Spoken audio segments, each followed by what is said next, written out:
देखो, मनुष्य जो है जी। 5 तत्वों का जो शरीर है, उसके बाद की जो दुनिया है, 3 तत्वों की दुनिया। आत्मा जब ये शरीर छोड़ देती है, 5 तत्वों की दुनिया जी। जिनको मर जाते हैं, ऐसा कहते हैं ना, ऐसा मर गया, राइट। शरीर छोड़ दिया माना मर गया। ठीक है। मगर आत्मा वास्तव में शरीर छोड़ देती है। मगर 3 तत्वों का शरीर तो उसके साथ जाता है ना, कर्म बंधन के साथ, आत्मा के साथ कर्म बंधन में जाता है। तो आत्मा तो अजर अमर अविनाशी, आत्मा का विनाश नहीं होता। मगर वो 2 तत्वों वाला जो शरीर है जी, जल और पृथ्वी वाला शरीर छोड़ता है, सूक्ष्म शरीर उसके साथ, आत्मा के साथ बाहर निकलता है। मतलब आकाश, वायु और अग्नि, 3 तत्व, जिनको अंतवाक शरीर कहते हैं। ठीक है। अंतवाक सूक्ष्म शरीर भी कहते हैं। सूक्ष्म शरीर भी कहते हैं, अलग अलग नाम है। अंतवाक शरीर होता है। पूरी प्रोसीजर में धीरे धीरे बताऊंगा आपको। जी बिल्कुल। क्योंकि क्या, ये बहुत लेंथी प्रोसीजर है। बिल्कुल। आत्मा के साथ क्या जाता है, पहले ये समझो। आत्मा के साथ कर्म बंधन जाता है उसके। ठीक है। पूरी जिंदगी में जो कर्म बंधन किया, पाप या पुण्य का जो हिसाब किताब है, वो आत्मा में रिकॉर्डिंग होता है। राइट। और वो उसके हिसाब से सूक्ष्म शरीर ऐसा होता है। राइट। कर्म बंधन के हिसाब से। तो अंतवाक शरीर जब बाहर निकलता है, और फिर ये अंतवाक शरीर जो क्योंकि बाहर निकल जाए तो ये रह जाएगा, पुतले में क्या रहेगा, शरीर में रहेगा जल और मिट्टी, 2 तत्व रह जाएंगे। राइट। वैसे भी साइंस वाले कहते हैं ना कि 80% तो पानी है हमारे शरीर में। हाँ, मतलब काफी 75 to 80% है, मोर देन 2/3 ऐसा कहते हैं, मोर देन 2/3। राइट। तो ये जल तत्व और पृथ्वी तत्व आत्मा में भारीपन होता है। इसलिए मनुष्य आत्मा बेचारा ये आत्मा को, आत्म स्वरूप को, आत्मज्ञान को, परमात्मा ज्ञान को इमर्ज नहीं कर पाता, सुन नहीं पाता, और माया है, माया में फंस जाता है। माया में फंस जाता है। इसलिए पूरे जन्म का हिसाब किताब के हिसाब से उसका अंतवाक शरीर भी उसके हिसाब से ही बनता है। ठीक है। जब जीता आत्मा जिंदा होती, मनुष्य जिंदा है, राइट, तब जो पूरे कर्म के हिसाब किताब से अंतमति सो गति होता है उसकी, शरीर छोड़ते वक्त उसकी बुद्धि में, मति माना बुद्धि, राइट, उसी के हिसाब से वो आत्मा की गति और सदगति या दुर्गति होती है। राइट। अब मनुष्य, आपने एक प्रश्न पूछा कि मनुष्य जीवन का मतलब क्या है, मनुष्य क्यों बनता है। हाँ, ऐसे बता दो पहले, मनुष्य क्यों बनता है। मनुष्य तो ऊपर पहले तो जब भगवान ने, शिव ने, ब्रह्मांड के मालिक ने जब बनाई तो पहले फरिश्ताओं की दुनिया बनाई थी। पहले तो एक बताया था, कई लोग गाते थे, काय का तूने दुनिया बनाई, क्या तेरे मन में समाई, तू भी तड़पता होगा। राइट। हाँ, ये गायन है ना। राइट। तो जो अज्ञानी लोग है ना, वो ही कहते तू ही सब कुछ करता है, तू ही नहीं। मगर वो तो एक बार अच्छी दुनिया बनवाता है, ब्रह्मा द्वारा सृष्टि का सर्जन करवाता है, विष्णु द्वारा पालना और शंकर द्वारा विनाश कराता है। ठीक है। तो जो फरिश्ताओं ने भी मल्टीपल फरिश्ता संकल्पों द्वारा सृष्टि बनाई, बेहिसाब फरिश्ता बने, फिर फरिश्ता से गिरते हुए आए तो 3 तत्वों में आए, देवता बने, और देवता से भी देवताओं ने भी बेहिसाब सृष्टि बनाई, संकल्पों द्वारा सृष्टि बनती गई। तब धीरे धीरे देवता भी गिरते गए तो मनुष्य बने। अब बेहिसाब समय से मनुष्य चलता रहता है, जन्म मरण के चक्र में आता रहता है मनुष्य, बेहिसाब समय। ठीक बात है। अब मनुष्य जन्म मरण के चक्र में आता रहता है, मगर माया इतनी जबरदस्त है कि विकारों में मनुष्य आत्मा हमेशा फंसी रहती है। राइट। काम, क्रोध, लोभ, मोह, अहंकार में फंसी रहती है।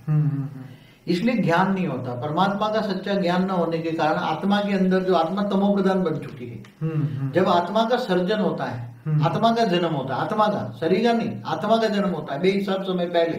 ठीक है। तो आत्मा तो अलग अलग समय पे अलग अलग जन्म लेती है ना, अलग अलग कैटेगरी की आत्माएं।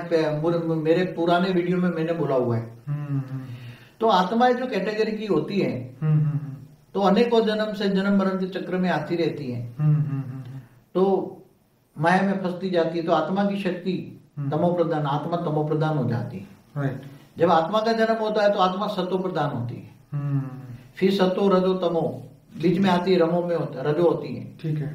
3 तत्वों में आती है तो रजो में होती है, और जब मनुष्य बन जाती है तो तमो प्रधान आत्मा बन जाती है। राइट। इसलिए आत्मा रजो होती है तो 3 तत्वों में होती है, जिनको हम देवता कहते हैं।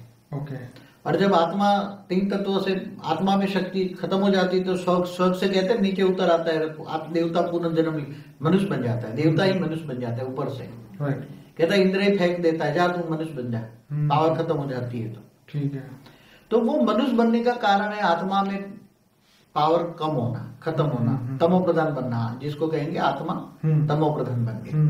अब वो मनुष्य चक्कर में आते आते आते आते इतनी आत्मा तमो प्रधान बन जाती है, देह और देह के संबंधों में फंसी रहती है। तो परमात्मा का ज्ञान उसके पास आता है। तो बाबूजी जो मेन एम जो था, जो आत्मा ऊपर से नीचे आई, देवता से मनुष्य बनी, उसका लक्ष्य क्या था? क्या वो मजे करने के लिए उसने मनुष्य जन्म लिया? नहीं, मजे में तो स्वर्ग लोक में नहीं था, पहले स्वर्ग लोक में थी। हाँ, तो फिर दूसरे लोक में थी, स्वर्ग लोक से गिरी तो दूसरे लोक में आई। ठीक है। फिर नीचे तीसरे मतलब धरती पर आने से पहले दूसरे लोक में आती है। ठीक है। देखो देवता नीचे आते हैं तो दूसरे लोक में आके कई देवता पुरुषार्थ करते वापस तीसरे लोक में चले जाते हैं। अच्छा, मतलब वो मनुष्य बन के फिर योगी की तरह जीवन बिता के वापिस परमात्मा को याद करके फिर देवता ही पद पाते हैं। ऐसा है कि देवता जब देवता ही पद पाने के लिए कई स्वर्ग लोक में भी पुरुषार्थ होते हैं, उनको देवता नहीं चाहिए। हाँ, उससे भी ऊपर जाना है, तीसरे लोक से ऊपर उनको जाना है। ये देवता तो माया है, क्या है? माया। माया है। राइट। देवताओं के पास महामाया है। धरती पे माया है, उनके पास महामाया है। धरती पर माया तो उसके पास महामाया है, देवता माया भी थे। ओके। तो वो जो शत्रु प्रधान आत्मा होती हैं, वो स्वर्ग लोक में भी एक साइड में चौथे लोक में जाने का एक रास्ता होता है। राइट। तो ऊपर स्वर्ग लोक नहीं टिकती, चौथे लोक में स्वर्ग लोक से महालोक में चली जाती है। राइट। महालोक, जनलोक, तपलोक, फिर ब्रह्मापुरी, विष्णुपुरी, शिवपुरी में चली जाती है, फिर परम धाम में चली जाती है। मगर इनके पास जहाँ जाने का ज्ञान ही ना हो तो कैसे हो जाएगी आत्मा? ये सब कुछ आत्मा जब मनुष्य बनती है, मनुष्य जीवन कहते हैं बहुत वैल्यूबल है। ये मनुष्य जीवन है। आत्मा देवता भी चाहते मैं मनुष्य बनूं, इसलिए मनुष्य जीवन की बहुत वैल्यू है। और मनुष्य जीवन में आपने जो ज्ञान पाया, केवल स्वर्ग लोक में नहीं, तुम्हें परम धाम में जाने का ज्ञान होना चाहिए, शिव परमात्मा को ज्ञान का ज्ञान होना चाहिए, इससे भी आगे महाशिव के पास जाने का गैलेक्सी में। तो ये आत्मा को ज्ञान होता है, तब मनुष्य जीवन में आत्मा अच्छा कार्य करती है, सत्कर्म करती है। तो आत्मा जब सत्कर्म करती है तो फिर मरने के बाद ऊपर जाती है। ठीक है, चलिए बाबूजी, अब बहुत बेसिक क्वेश्चन से हम आगे चलेंगे कि सुसाइड करने वाले, खूनी, बलात्कारी, जो घोर पाप करने वाले हैं, जो अर्थ बाउंड लोग हैं, संसार लालचू लोग जो है, आत्माएं हैं, उनका क्या हाल होता है? देखो, जो महापापी आत्माएं हैं, तो महापापी आत्मा जब शरीर छोड़ती है ना, राइट, तो पहले तो कहते थे धर्मराज आगे ले जाता है उसको, क्या बोलते हैं उसके दूत, क्या इसके, हाँ, वो क्या बोलते हैं उसको, आगे ले जाते थे। ठीक है। मगर अब ऐसी व्यवस्था खत्म हो गई, पहले व्यवस्था थी, यमराज अपने दूत भेज के उसको ले जाता था, यमदूत। फिर चंद्रगुप्त, चित्रगुप्त का चौपड़ा चलता था और पाप पुण्य का हिसाब बताया जाता है। मगर पुराना हो गया, अभी तो वहाँ ऑटोमेटिक सुपर कंप्यूटर लगे होते हैं। ओके। आत्मा में भी रिकॉर्डिंग होती है। तो आजकल तो क्या, जिस धर्म को मानने वाली आत्मा होती है, राइट, उसी धर्म की आत्मा उसके पास, जैसे तो सूक्ष्म जगत में भी उसी धर्म की आत्माएं, धर्मात्मा ऊपर होते हैं। तो यहाँ जैसे कोई भी धर्म को मानने वाला है तो ये उसी धर्म की आत्मा उसको अगर वहां अपने सूक्ष्म जगत में वहां ले जाएगी। ओके। और मगर जो महापापी आत्मा है, उनको आसपास में कोई धर्म वाली आत्मा नहीं है और महापापी है, तो उसको कोई धर्म वाली आत्मा नहीं ऊपर ले जाएगी। तो नास्तिकों का क्या होता है? वही जो महापापी आत्माओं को इसकी कैटेगरी की आत्माएं घेर लेती हैं। जैसे वो शरीर छोड़ती है, तो महापापी आत्मा आसपास मंडराती है। ठीक है। शरीर छोड़ने से पहले कई आसपास वाली आत्माओं को, महापापी आत्माओं को पता लग जाता कि ये शरीर छोड़ने वाला है, तो उसको अपने ग्रुप में शामिल कर लेती है। राइट। तो महापापी आत्मा तो ये आसपास में धरती पर ही रहता है, धरती के आसपास ही रहती है, इससे ऊपर तो जा नहीं सकती। मतलब जैसे आपने 200 किलोमीटर का रेंज जो बताया, वो क्रॉस ही नहीं कर सकती।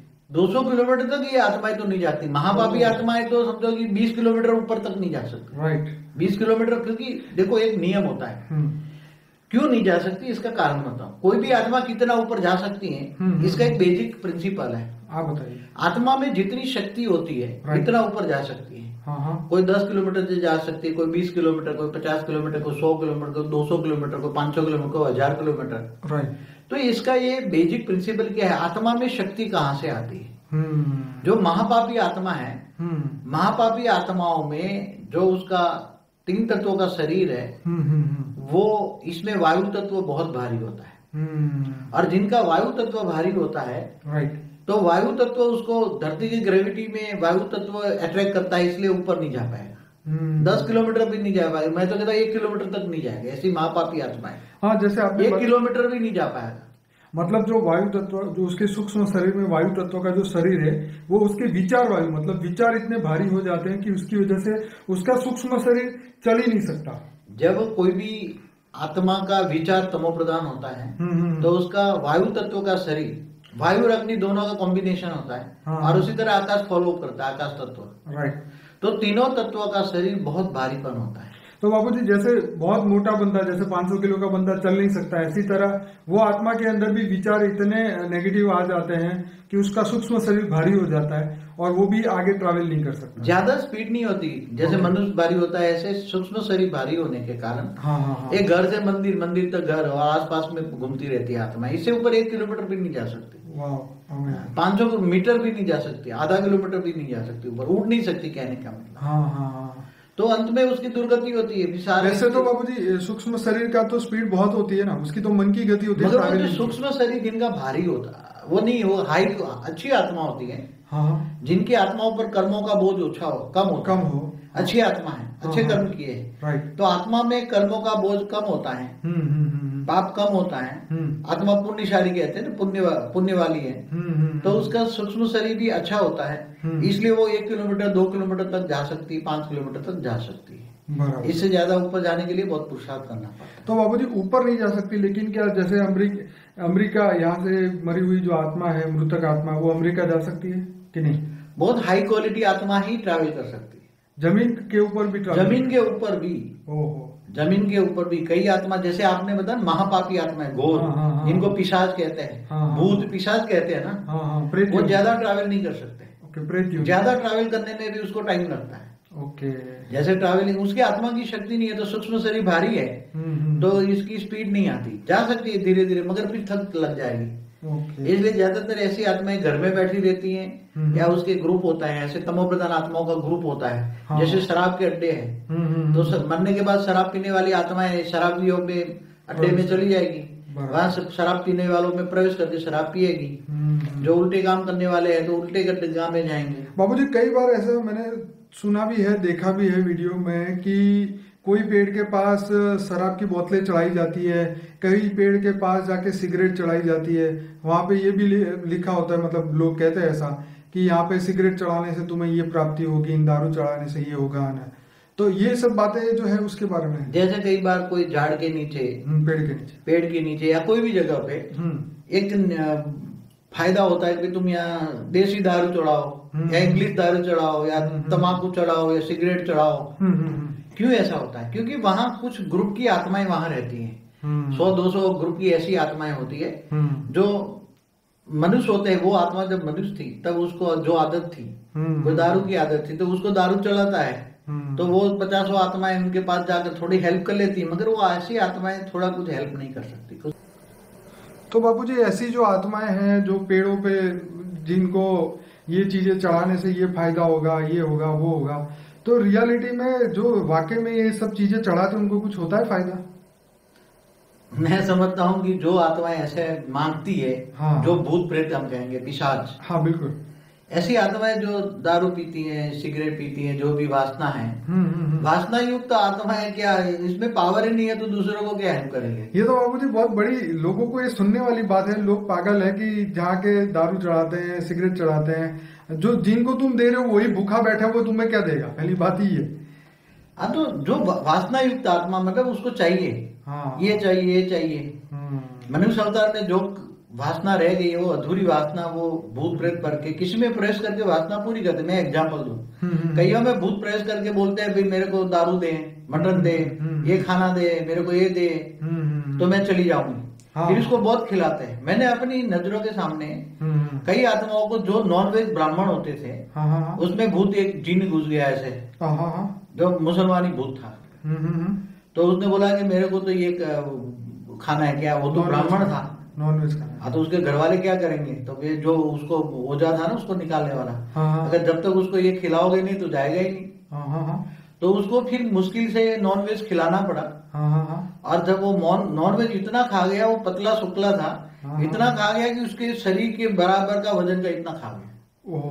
फिर एक बार मैं किसी के यहाँ था, मुझे बचपन से शौक था, गांव में भी शौक था कि जहाँ भूत प्रेत निकालते थे मैं वहां चले जाते, जहाँ डाकले, गुजराती में बोलते डाकले बसते हैं, तो भूत भूत बुलाते थे, प्रवेश कराते थे, फिर बोले हाँ तू बोल क्या, तो बहुत झूठे होते हैं भूत प्रेत भी, इतना झूठ बोलते हैं, इतना झूठ बोलते हैं। जो इंसान जिंदे में झूठा है तो मरने के बाद तो महाझूठा ही बनेगा, तो महाझूठा महापापी आत्माओं की ऐसी हालत होती है। फिर दूसरों में प्रवेश करके उल्टा पुल्टा बहुत, आज जो नेगेटिव काम हो रहा है जैसे रेप हो रहा है, तो एक दूसरे में प्रवेश करके ऐसा काम करते हैं। 80 साल के बुढ़े में प्रवेश करा के छोटी बच्चियों पे रेप करता है, तो कौन करता है? ऐसे ही करते हैं ना, मगर दुनिया समझ नहीं पाती आजकल।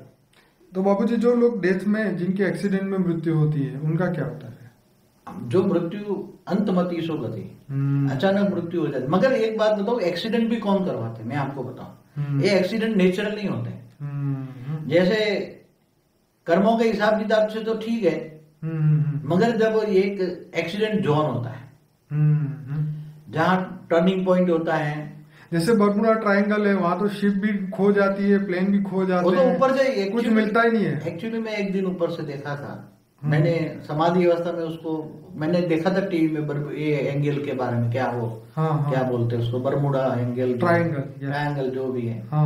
तो मैंने ऊपर में देखा, ऊपर 1000-2000 किलोमीटर ऊपर एक सूक्ष्म जगत वाली आत्माओं का एक वहां होल है, जो एक बार बोला था वॉर्म होल जैसा बोलते हैं ना। तो इस एरिया के अंदर जो भी आ जाएगा, तो ऊपर 1000-2000 किलोमीटर 1000 आत्माएं रहती, उन्होंने वहां से आती, वो ऊपर से ही खींच लेते, जैसे एलियन खींच लेते हैं। एक बार वो लोग ऊपर वाले जो एलियन है उसको खींच लेते हैं, तो उसको ऐसा खींचेंगे कि वो धीरे धीरे तत्व परिवर्तन होकर फिर ऊपर चला जाए। तो बाबूजी अभी भी ऐसा ही हुआ, वो मलेशिया का प्लेन जो पता नहीं कहाँ खो गया? नहीं, ऐसे सबका नहीं होता, सबका नहीं होता, मगर अलग अलग होता है। वो तो कहीं समझो कि जंगलों में गिर जाए तो नहीं भी मिल पाएगा, मगर सबका नहीं होता। कई जगह जगह ऐसे ट्रायंगल जैसे बने हुए हैं, तो वो उसको खींच लेते हैं। उसी एरिया में जाओ तो उसको खींच लेते हैं। इसलिए धरती पर भी ऐसे सूक्ष्म जगत वाले खींच लेते हैं, सूक्ष्म जगत में मेरे बैठे हुए एलियंस खींच लेते हैं। तो बाबूजी ऐसी बहुत सारी मिस्ट्री है जिसका कोई जवाब नहीं है, यहाँ ये हो गया, उसका कोई साइंटिफिक रीजन नहीं है। तो जहाँ पे ये साइंटिफिक रीजन नहीं मिलता, वहां पे ये अध्यात्म या भूतों की दुनिया, ये सब चीजों को ये लोग आगे लेके आते हैं। जैसे एंशिएंट एलियन में भी यही होता है कि पहले ये लोग अपना, भौतिकवादी लोग अपनी बुद्धि लगाते हैं, जब वो नहीं मिलता तो फिर वो लोग उसको शास्त्रों में ढूंढने लग जाते हैं, फिर उससे भी आगे ढूंढते हैं।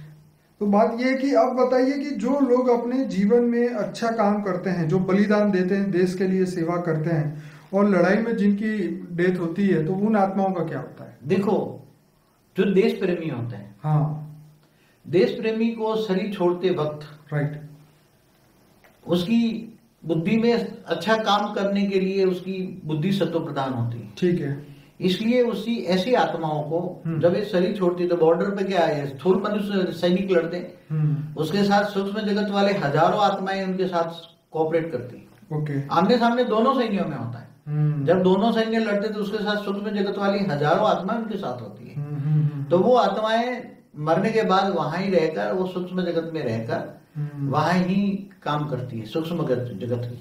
तो बाबूजी ये World War I और World War II जो भी हुआ, जो आज से 60-70 साल पहले, तो उसमें कितनी आत्माएं, कितने लोगों का डेथ हुआ उसके अंदर? ऐसा है कि जो आत्माएं चाहे वॉर में मिले या कहीं भी मिल जाए, तो चाहे एक्सीडेंट में मरे, एक स्थिति याद रखो, जिनको परमात्मा का ज्ञान नहीं है, तो वो आत्मा यहाँ समझो कि धरती के नजदीक वाला सूक्ष्म जो ऐसी आत्माओं के साथ रहेगी। उसका मेन हमेशा एक रीजन देखो, कोई भी कॉमन चीज कि उसको ज्ञान है, पहला सब्जेक्ट है ज्ञान, ठीक है। आत्मा को परमात्मा के पास जाने का, परमात्मा का ज्ञान है। फिर ज्ञान होगा तो उसको मरने के बाद कहाँ जाना है वो डिसाइड करेगा ना, क्योंकि मुझे मरने के बाद स्वर्ग में जाना है, या विष्णुपुरी जाना है, वैकुंठ जाना है, या शिवपुरी जाना है, या परमधाम जाना है, ठीक है। तो आत्मा के पास जितना ज्ञान होता है इतना ही वो डिसाइड करती है, और इतना जीवन का लक्ष्य बन जाता है। ऐसे हिसाब से वो कर्म करती है, श्रेष्ठ कर्म करती है। बाकी ऐसी आत्माएं तो जिनको एक हमेशा याद रखो, शास्त्रों में एक बहुत अच्छा शब्द है, अंतमति सो गति। आत्मा चाहे कोई सैनिक हो, चाहे महापापी हो, चाहे कोई भी हो। मरते वक्त उसकी बुद्धि में क्या है? मति माना बुद्धि, अंत मति सो गति। अंत में शरीर छोड़ते वक्त, आत्मा जब शरीर छोड़ती है तब उसकी मति माना बुद्धि में क्या है, उसके हिसाब से उसकी गति या दुर्गति या सदगति होती है। तो गति माना स्पीड। तो कहाँ जाना है भाई? मुझे अच्छा काम किया स्वर्ग में जाना है, तो लक्ष्य उसका स्वर्ग में जाने का था, अच्छे काम किए स्वर्ग में चली गई। जैसे बाबूजी, जैसे स्टूडेंट का जब एग्जाम होता है तो जब लास्ट 3-4 मिनट बचती है, जब एग्जाम खत्म हो रही है, तो उस समय उसके माइंड में सिर्फ यही बाकी होता है कि ये लिख दूं, ये लिख दूं, ये बाकी था, ये बाकी था। और जब लास्ट में जब पेपर देता है मास्टर को, तो उस समय उसके दिमाग में आता है यार ये तो लिखना ही रह गया, ये तो लिखना ही रह गया। मतलब यही है कि मनुष्य जीवन में तो वो पूरे जिंदगी तो मजे करता है, लेकिन जब मृत्यु आती है तो उस समय उसको ये आता है, ये होता है कि ये बाकी रह गया, ये करना था, ये बाकी था, तो इच्छाएं अपनी उसकी बाकी रह जाती है। तो उसके बारे में आप बताइए। देखो, आत्मा जब जवान होती है ना, मनुष्य जब जवान होता है, राइट, तब तक तो मायावी दुनिया में बहुत बोलता है मैं बूढ़ा होकर ये भगवान को याद करूंगा, क्या कहता है, लाम लाम भज। पर मगर बुढ़ापे में राम की जगह लाम लाम हो जाता है, क्योंकि उसका शरीर काम नहीं करता ना। बिल्कुल अंगम गलितम, अंग गल जाते हैं। अंगम गलितम पलितम तुन्नम दशरहीनम जातम तुन्नम, तो जो अच्छा श्लोक है संस्कृत में। तो जब आत्मा को एक्चुअली सारी दुनिया में जो लौकिक पढ़ाई होती है ना बचपन से, जैसे क ख ग सिखाते हैं ना बच्चे, बिल्कुल ऐसी तरह उसको स्पिरिचुअल नॉलेज होना चाहिए। और कर्म की थियरी तो उसको माँ बाप को बचपन से ही दिखाना चाहिए। इसलिए आज दुनिया की हालत क्यों हुई है? क्योंकि माँ बाप ही नहीं जानते, तो माँ बाप को ही कर्मों की थियरी का पता नहीं, उनको भी स्पिरिचुअल नॉलेज नहीं है, तो वो क्या अपने बच्चों को सिखाएंगे? और स्कूल में तो क्या है, ओनली क्या है, फिजिकल पढ़ाई है, भौतिक पढ़ाई है, मटेरियलिज्म की पढ़ाई है। बस मुझे डॉक्टर बनना है, इंजीनियर, पूरी जिंदगी डॉक्टर इंजीनियर बनेगा, मगर एक कर्मों की थियरी, आत्मज्ञान, परमात्मा ज्ञान तो उसको मिलता ही नहीं। ना तो वो एक अच्छा मनुष्य बन सकता है और ना ही मृत्यु के बाद वो अपनी आत्मा की सदगति कर सकता है। ये ज्ञान तो दुनिया में अपने बच्चों को कोई देता ही नहीं। पहले बहुत अच्छा वैदिक जमाना था, वैदिक काल में तो बचपन से ही, जब उसको बचपन से ही ज्ञान सुनाया जाता था, राइट, माँ बाप के संस्कार थे, वो तो आश्रमों में बच्चों को पहले भेज दिया था। तो लौकिक अलौकिक दोनों पढ़ाई साथ होती थी। चलिए बाबूजी आगे बढ़ते हैं कि अच्छे और बुरे स्वभाव वाले लोगों का क्या हाल होता है। देखिए, जैसे एक इंसान है बहुत अच्छा है, जैसे नरसिंह मेहता है, हमें सब बहुत ही अच्छा सोचा, और एक बंदा है जो पूरी जिंदगी बुरा ही सोचता रहा, हालांकि बुरा नहीं किया, लेकिन ऐसे लोगों की क्या गति होती है? देखो, ऐसा है जैसे नरसिंह मेहता है, तो पूरे जन्म तक उसने राधा कृष्ण की रासलीला के गायन गाए, उसने बहुत अच्छा गाना एक है, उसका ज्ञान देखो कितना ऊंचा ज्ञान है उसका। उसने एक गाया है कि अखिल ब्रह्मांड में एक तू श्री हरि, जूझवे रूपे अनंत भाषे, वेद माँ वेद तू तत्व माँ तत्व तू। तो उसको इतना ज्ञान था। तो ज्ञानी तो आत्मा है, तो फिर जो श्री हरि का उपासक था, फिर वो निराकार को भी मानता था, राइट। तो वो जहाँ उसका लक्ष्य होता है, जीने का लक्ष्य होता है, तो अंतमति सुगति ऊपर चला जाता है। और जो दूसरे बताया, क्या बताया, वही अच्छे और बुरे स्वभाव वाली। अच्छे और बुरे स्वभाव वाली। हाँ, जैसे अच्छा स्वभाव है, देखो अच्छा तो आपने बताया, बुरे स्वभाव वालों को क्या? बुरे बताया, महापापी आत्मा है, दूसरों को दुख देते हैं, दूसरों का हक छीन लेते हैं, दूसरों को दुख देने का काम करते हैं। तो ऐसी आत्माओं को अंतिम समय में जब शरीर छोड़ने का वक्त आता है, राइट, तब उसको सारी जिंदगी याद आता है, और शरीर छोड़ते वक्त वो शरीर नहीं छोड़ सकता, राइट। अंत में सोते सोते उसका पैरालिसिस हो जाता है, कर्म बंधन सामने आता है, तो बहुत दुखी होता है, शरीर छोड़ते छोड़ते रोता है। जो भी मिलने आए उसको बोलते हैं सबको मिल के आओ, तो जो भी सामने आता है उससे माफी मांगता है, मुझे माफ कर देना, तुझे दुख दिया माफ करना, माफी मांगता रहता है ना, राइट। ऐसी महापापी आत्मा है। और जो अच्छे स्वभाव वाली आत्मा होती है, तो उसको पता होता है मैंने इस जन्म में तो कोई कर्म नहीं किया, पाप नहीं किया, इस जन्म में तो मैंने कोई विकर्म नहीं किया, पाप किया है, मगर अगले जन्मों के संचित कर्म, कई जन्मों के संचित कर्म सामने आते हैं। राइट। कई बार कहते नहीं जिंदगी में तो उसने पाप नहीं किया, फिर भी कहां से उसको ये दुख होता है। तो भाई संचित कर्म है, कई जन्मों का हिसाब किताब उसके सामने आता है। बाबूजी आपने जैसे पहले भी बोला है कि जो आत्मा जब बनी, जब रियलिटी में आत्मा का जन्म हुआ, शरीर का नहीं आत्मा का, तो अनंत समय से, जैसे आपने बताया 2 करोड़ साल से तो वो पृथ्वी पर ही है, जीवन और मृत्यु के चक्र में करते करते पता नहीं हजारों उसके जन्म हो चुके हैं। जैसे कृष्ण ने भी अर्जुन को बोला था कि मेरे भी बहुत जन्म भी हुआ, तू तेरा नहीं जानता पर मैं जानता हूँ। तो ऐसी तरह जब इंसान इतने जन्म लेता जाता है, नेगेटिव सोच होती जाती है, तो वो तो फिर उसको कुछ ज्ञान नहीं रहता, तो फिर वो बुरे स्वभाव को ही समझता है कि ये मेरा नेचुरल स्वभाव है। देखिए, हालांकि परमात्मा ने सबको बहुत बढ़िया बनाया था, लेकिन अच्छे स्वभाव को उसने खुद ही छोड़ दिया है। वो नेगेटिविटी को ही पकड़ के चलता है और वही सोचता है कि यही मेरा रियल स्वरूप है। चलिए बाबूजी, इससे भी आगे बढ़ते हैं कि जब सूक्ष्म जगत और कारण जगत में, जैसे आपने पहले भी बताया था कि कारण जगत में, सूक्ष्म जगत में मंदिर, आश्रम, ज्ञान केंद्र बहुत सारे हैं, तो वो आत्माओं को हेल्प करते हैं। तो वहां पे किन आत्माओं की एंट्री हो सकती है? फिर वहां पे साधु संत सिद्धों की, गुरुओं की जो आत्मा है, उनका वहां क्या रोल रहता है? देखो, बहुत बड़ा क्वेश्चन है। जैसे स्थूल जगत में जो साधु संत महात्मा जो देख रहे हैं जी, ऐसे ही वो आते हैं सूक्ष्म जगत से। वो सूक्ष्म जगत वाले अवतारी पुरुष है। क्या है? अवतारी साधु संत है। ठीक है। वो भी सूक्ष्म जगत में भी अच्छा काम करना चाहते हैं। जैसे वो 100-200 करोड़ किलोमीटर भी हो सकते हैं, राइट। कई करोड़ किलोमीटर भी ऊपर है, कई 2 करोड़ किलोमीटर भी हैं, कोई 50 करोड़, कोई 100 करोड़ किलोमीटर भी हैं, कई 1 लाख करोड़ किलोमीटर भी हैं। क्योंकि थोड़ा सारा सूक्ष्म जगत है ना, 10 खरब करोड़ किलोमीटर है। कितना? क्योंकि सूर्य की ग्रेविटी तो 7.5 खरब किलोमीटर तक जाती है। ठीक है। वह इससे ऊपर तक सूक्ष्म होता है।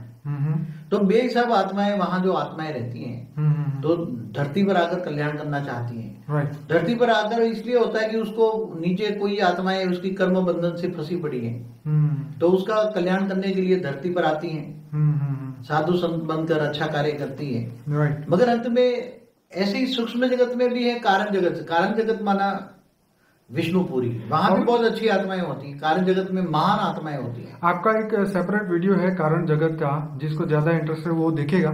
लेकिन मेरा ये कहना है कि जब ये आत्मा अच्छे कर्म करके जब वो ऊपर जाती है, तो वापिस वहां उसको साधु संत और जितने उसके गुरुजन है उसको वहां मिलते हैं, तो उसके बाद क्या होता है? वो रोल क्या रहता है उनको? देखो, क्या वो उनको ऊपर से ही आत्मा से परमात्मा बनने का पढ़ाई ज्ञान सब कुछ दिया जाता है, कि उसको वापस धरती पे भेजा जाता है कि ये करके आप? ज्यादातर जो निचली क्वालिटी के सूक्ष्म तन से आती है ना, जो धर्मपिता धर्म गुरु, ठीक है, वो क्या करता है, जब शरीर छोड़ने का वक्त होता है तो उसके जो साधु संतों के जो भक्त की आत्माएं हैं, उसको ले जाकर ऊपर अपने साधु संत के पास, ऊपर अपने धर्म गुरु के पास ले जाती है। तो क्या ऊपर मंदिर आश्रम सब कुछ है? सब कुछ है। जैसे इससे भी अच्छे है, मंदिर आश्रम सब कुछ है। ओके। तो वहाँ वो मंदिर आश्रम रहती है। फिगर हाई क्वालिटी वहाँ आत्माएं भी, यहाँ जैसे ज्ञान लेने के भटकती है ना आत्माएं, ये आश्रम इधर इधर भटकती रहती है। बिल्कुल बिल्कुल। ऐसी तरह सूक्ष्म जगत में भी एक बार आत्माएं भटकती रहती हैं। मगर पता लगता है कि भाई मुझसे भी ऊपर वाला, ऊपर में सूक्ष्म ऊपर में जाऊं मैं। समझो कि 1 लाख करोड़ किलोमीटर ऊपर मैं जाऊं, तो वहाँ अच्छे साधु संत बैठे हैं। ओके। जो मुझे अच्छा ज्ञान देंगे, जैसे ऋषि, महर्षि, ब्रह्म ऋषि। हाँ, तो अलग अलग लेयर्स बताए ना। जैसे महालोक, जनलोक, तपलोक। राइट। तो जैसे कोई महालोक में पहुंचा तो उससे ऊपर अगर 5वें लोक में, जनलोक में जाने की कोशिश करेगा, तो वहां ऋषि मुनि उसको ज्ञान देके तुझे ऊपर कहाँ जाना है, कैसे जाना है, उसकी आत्मा की विधि बताते हैं। फिर वो आत्मा तपस्या करती है। तो आत्मा को बोला था तुम्हें ऊपर जाना है, तो पावर किसके, आत्मा किससे पावर लेगी? आत्मा में जब पावर आएगा तो जो उसका सूक्ष्म शरीर में पावर आएगा, राइट, सूक्ष्म शरीर में पावर आएगा तब ऊपर जा पाएगी ना। राइट। आत्मा में पावर आएगा तो ही ऊपर जा पाएगी। इसलिए वहां त्याग तपस्या करती है। आत्मा जब तपस्या करती है, आत्मा स्वरूप में स्थित होकर तपस्या करती है, तो आत्मा निसंकल्प बनती है। तो उसका आकाश तत्व में पावर ज्यादा आता है। और जब आकाश तत्व में पावर ज्यादा आता है, तब ऊपर जाने की शक्ति ज्यादा आती है। क्योंकि आकाश तत्व जितना पावरफुल होता है, इतना ही 2 तत्व कम होते, भारीपन कम होता है। इसलिए निसंकल्प होकर अपने इष्ट देव की आराधना करती है आत्मा, तो जितना भी निसंकल्प होती है। तो बाबू जी, आपकी बात सुन के तो मुझे आपकी एक बात और याद आ गई कि जो काम ऊपर जाके करना है, उस काम को अभी से, आज से, अभी से क्यों ना करें? क्यों करें? डायरेक्ट आप शिवपुरी जा सकते हो। हाँ, डायरेक्ट कर सकते हो। एक भी विकर्म न रहे, आपका कोई भी पाप न रहे, तो कोई भी आत्मा यहाँ से सीधे विष्णुपुरी वैकुंठ जा सकती है। तो मतलब जो ऊपर का काम जो करना है वो नीचे ही करके जाओ, घर से होमवर्क करके जाओ, कर्मयोगी जीवन बिताओ, गीता ज्ञान पढ़ो, ऑलमाइटी को जानो। राइट, ऑलमाइटी को जानो ना। ये सबसे बड़ी बात है, बहुत इंपॉर्टेंट बात है इस सेमिनार की, कि ये चीज जो है अगर इंसान समझ जाए कि जो ऊपर जाके करना है वही काम अभी से करना शुरू करे, होमवर्क करके ही जाए तो वहां स्कूल में जाके ज्यादा पढ़ना नहीं पड़ेगा। देखो तुम गीता में क्या कहा, तुम जिसको याद करोगे हाँ, उसी को पाओगे। राइट। तो तुम साधु संतों को याद करोगे, हाँ, तो ऊपर भी साधु संत के मठ बैठे सूक्ष्म होता है, वहां तक जाओगे। ठीक है। अगर तुम जो मुझे याद करोगे, मुझे जानोगे, मानोगे, मुझे याद करोगे तो मेरे पास आओगे। बाबूजी उसमें ये भी लिखा था कि पितरों को याद करोगे तो पितरों के पास जाओ। तो पितृ कहाँ रहते, बोला है ऊपर सूक्ष्म होता में, चंद्र में रहते, कभी यहाँ रहते, कभी यहाँ रहते, ऊपर सूक्ष्म होता में पितृ तर्पण करते हैं ना। Right right right. इसलिए तुम एक सीधी सी कॉमन चीज है और कॉमन सेंस भी है, जो ज्ञानी तो आत्मा होगी उनको बताऊं कि तुम जिसको याद करोगे उसी को ही पाओगे। ओके। तुम जैसे कृष्ण को याद करते हो तो कृष्ण के मंदिरों में यहाँ करो, मगर कृष्ण किसका अवतार था उसी को जानो तुम। राइट। कृष्ण किसका अवतार था? कृष्ण ऑलमाइटी अथॉरिटी का अवतार था। तो तुम ऑलमाइटी अथॉरिटी को जानोगे, राइट। परम पुरुष को जानोगे। परम पुरुष रहता है शिवपुरी में। शिव को भी महापरम पुरुष कहते हैं, विष्णु को भी महापरम पुरुष कहते हैं। मगर वो जो देखो कृष्ण को जानना मानना एक्यूरेट, वो कृष्ण की मूर्ति को जानना मानना नहीं है। मूर्ति वो तो अवतार है ना, साकार रूप है उसका। इसलिए जो इंसान है वो ऋषि और ब्रह्म ऋषि के बीच में भी अंतर नहीं समझ सकता, वो खुद भी नहीं बन सकता। देखो ऋषि होता है वो सूक्ष्म होता में होता है, राइट। और ब्रह्म ऋषि होता है, राइट, वो ब्रह्मांड में रहता है। हाँ, ब्रह्मांड में कहाँ रहता है? ब्रह्मांड में भी हाई क्वालिटी ऊपर जो है ना, जो ब्रह्म को जानता है तो निराकारी दुनिया में जाता है। वाह। वहां तक जाने की ब्रह्मर्षियों के पास शक्ति होती थी, इसलिए सभी को ब्रह्मर्षि नहीं कहते थे। हाँ, सबको नहीं कहते थे ब्रह्म। उसकी एक डिग्निटी होती थी। हाँ हाँ हाँ, इसकी एक डिग्री होती थी। Right right. जैसे एक ऋषि था क्षत्रिय, क्या नाम, विश्वामित्र को ब्रह्मर्षि पद नहीं दिया, कई जन्मों तक नहीं दिया। वाह। कई जन्मों तक उसको नहीं दिया, कई तक तपस्या की तो भी नहीं मिला ब्रह्मर्षि, क्योंकि उसके अंदर अहंकार था। वो त्रिशंकु जैसी हालत कर देता था। राइट। राजा को बोला तुम्हें मैं सदैव में स्वर्ग में भेजूंगा, जो नेचुरल लॉ नहीं है। हाँ हाँ हाँ, जो यूनिवर्सल लॉ जो होता है, नेचुरल लॉ होता है। हाँ हाँ हाँ, जो जो नेचुरल लॉ के खिलाफ जो कार्य करेगा तो उसको ब्रह्मर्षि का पद नहीं पाता। जो ब्रह्म को जानता है, राइट, वो ब्राह्मण है। क्या ब्रह्म माना अविनाशी ब्रह्म को जानता है, निराकारी ब्रह्म को जानता है, माना ज्योतिर्लिंग को जानता है। वो ज्योतिर्लिंग की पूजा करता है, अविनाशी ब्रह्म की उपासना करता है, निराकार की उपासना करता है, जो परमधाम में रहता है। तो परमधाम में सीधा चला जाता है, उसको कोई रोक नहीं सकता, सीधा निराकारी। क्यों नहीं? उसके जाने की स्पीड क्या है? हाँ, कहता है ना, देखो वो आत्मा को जाने की स्पीड क्या है। राइट। जो ब्रह्मर्षि होता है, ऋषि जैसे, उसने ब्रह्म को जान लिया, उसको पता है ब्रह्म परमधाम में रहता है, निराकार है। राइट। तो डायरेक्ट परमधाम में निराकार ज्योतिर्लिंग बनाकर, ज्योतिर्लिंग शिवलिंग नहीं, बराबर, ज्योतिर्लिंग और शिवलिंग में बहुत अंतर है। ये आपका सेपरेट वीडियो है, लेकिन हम बाबूजी इसके बारे में बात करेंगे। ब्रह्मर्षि, हाँ नहीं, अब जब मैंने आपको ये बोला कि जो आत्मा ऊपर जाती है तो वो फिर अपने सूक्ष्म शरीर के हिसाब से उसको उस लेवल तक जा सकती है, उससे ऊपर के लेवल पे नहीं जा सकती। तो वहां से उसको सिर्फ ऋषि पहले मिलेंगे, उसके बाद आगे ब्रह्म ऋषि मिलेंगे। लेकिन मेन कहानी ये थी कि ऊपर जाने से पहले अगर वो यहाँ का लेशन करके जाए कि ऊपर क्या होने वाला है मेरे साथ, मेरी आत्मा का जीवन का हेतु अगर वो समझ जाए, एम समझ जाए, तो वो अभी से अगर अपना काम अभी से चालू कर दे तो ऊपर जाके उसको बहुत आसानी होगी आत्मा से परमात्मा बनने में, शिवत्व की प्राप्ति करने में। वो जो जैसे आपने बोला है कि वो ब्रह्म ऋषि से भी ऊपर जा सकता है, वो सीधा शिव पद को प्राप्त कर सकता है, वो परम परम परम महाशिव तक जा सकता है। तो ये बहुत आपने डीप बात बताई थी। लेकिन फिर भी यहाँ पे जो हमारे बेसिक क्वेश्चन है, जैसे अब दूसरा क्वेश्चन है कि आकाशिक रिकॉर्ड जो कलेक्टिव बैंक है, जिसके अंदर पूरी दुनिया की आत्माओं के कर्म रिकॉर्ड होते हैं, उसके बारे में कुछ बताइए। जैसे एक बात बताऊं जी, जैसे तुम बोलते हो तो वायु तत्व में भी रिकॉर्ड हो जाता है ना आसपास के।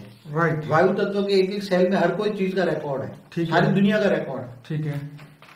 ऐसी तरह ऊपर जो आकाशीय रिकॉर्ड कहता है, जो हमारा आकाश सुपर कंप्यूटर, आकाश तत्व में ऑटोमेटिक वो सुपर कंप्यूटर सब में रिकॉर्ड होता है। पूरा आकाश तत्व ही सुपर कंप्यूटर है, पूरा आकाश ही सुपर कंप्यूटर है। जैसे बाबूजी कि आपको बीच में बात बोलूं कि जैसे आपने बोला कि हर चीज उस वायुमंडल में रिकॉर्ड होती है, तो कई एग्जांपल हमने टीवी में सुने हुए, देखे हुए कि कोई ऋषि कोई पेड़ के नीचे तप करता है तो उसके अंदर उस पेड़ में इतनी शक्ति आ जाती है, उस जमीन में इतनी शक्ति आ जाती है, जमीन में से पानी निकलने लगता है। मतलब बहुत सारे वेराइटीज चीजें होती है। और तो ये चीज भी होती है ना, क्योंकि वहां के वायुमंडल में ये चीज रिकॉर्ड हो गई है ना उस पावर की। देखो कोई भी ऋषि मुनि कोई भी जगह पे तपस्या करता है, राइट, तो वहां से वो परम तत्व की मात्रा उसके आसपास आती है। राइट। समझो कि 50-100 मीटर की रेंज में वो परम तत्व होते हैं।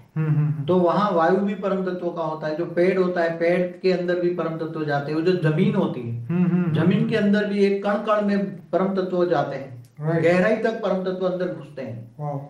जैसे 50 मीटर के जाते हैं तो 50 मीटर जमीन के अंदर तक परम तत्व जाते हैं। अरे वाह। क्योंकि जमीन के अंदर भी तो आकाश तत्व है, जमीन भी एक तत्व है ना, तो उसके अंदर भी परम तत्व की मात्रा जाती है। तो आप लाखों साल के बाद भी वहां जाओगे, अगर आप थोड़ा सा योग लगाओगे तो आपको वो ऋषि की पावर का एहसास होगा। इसलिए कई कई जगह बहुत स्पेशल होती है।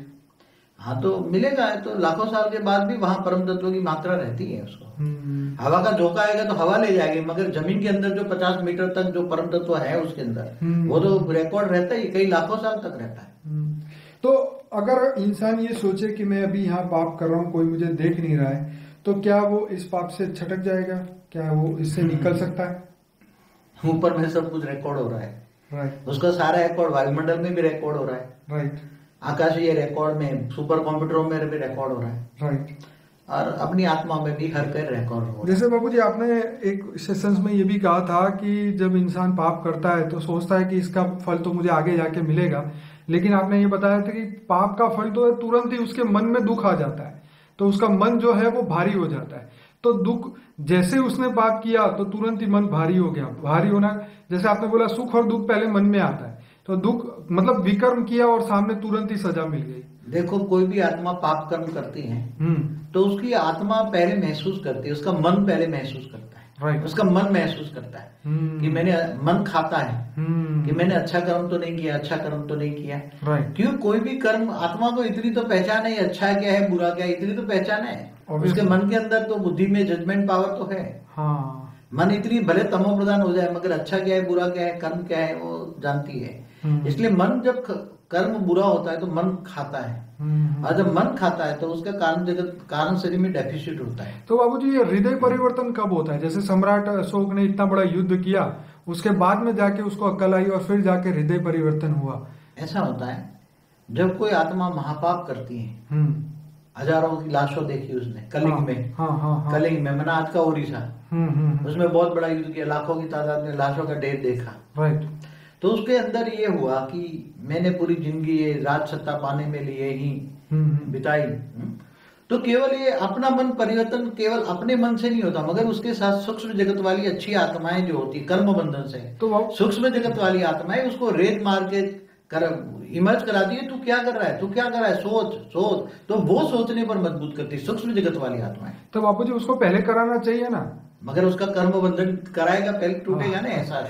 ये बात भी ठीक है। उसको ये कराना था, मगर बाद में अच्छे कर्म आ रहे हैं, अच्छे पुण्य का खाता उकलने वाला है, पुण्य का खाता बनने वाली है, तो सूक्ष्म जगत की आत्माएं उसके साथ आकर उसको रेत मार के इमर्ज कराएगी। तो इसका मतलब ये है कि अगर हम कुछ बुरा काम कर रहे हैं तो ये समझिए कि हमारा बुरा कर्म आके हमें ये करा रहा है, लेकिन हमें ये भी साथ में रखना चाहिए कि हमारे अच्छे कर्म भी सामने आएंगे और हमारी बुद्धि परिवर्तन होगी। तो ये ऐसा हर कोई नहीं करना चाहिए, ऐसा सोचना नहीं चाहिए। अच्छा, कर्म करने से पहले सोचना चाहिए। राइट। ज्ञानी पुरुष तो सोचने से पहले भी सोचता है कि मैं क्या सोचूं। ज्ञानी पुरुष तो निसंकल्प ही रहता है ज्यादातर, वो परमात्मा की याद में कर्मयोगी जीवन बिताता है, ऑलमाइटी अथॉरिटी को ढूंढता है ज्ञानी तो आत्मा, और हमेशा कर्मयोगी जीवन बिताता है। उसको तो पता है हर पल पल मुझे परमात्मा से, ऑलमाइटी अथॉरिटी से परम लाइट आ रही है, मेरी आत्मा में परम लाइट आ रही है, और परम लाइट आत्मा में आकर मेरा कारण शरीर चार्ज हो रहा है। जन्मों जन्म के विकर मुझे साफ करने हैं, जन्म जन्म के पाप मुझे धोलने हैं, जन्मों जन्म के पाप की धुलाई करनी है। तो ये समझ ले कि मनुष्य जन्म मिला है तो पाप की धुलाई करनी है। तो मनुष्य जीवन इसलिए तो मिलता है पाप की धुलाई करने के लिए, फिर पाप धुलाई कर जाओगे तो ऊपर जाओगे।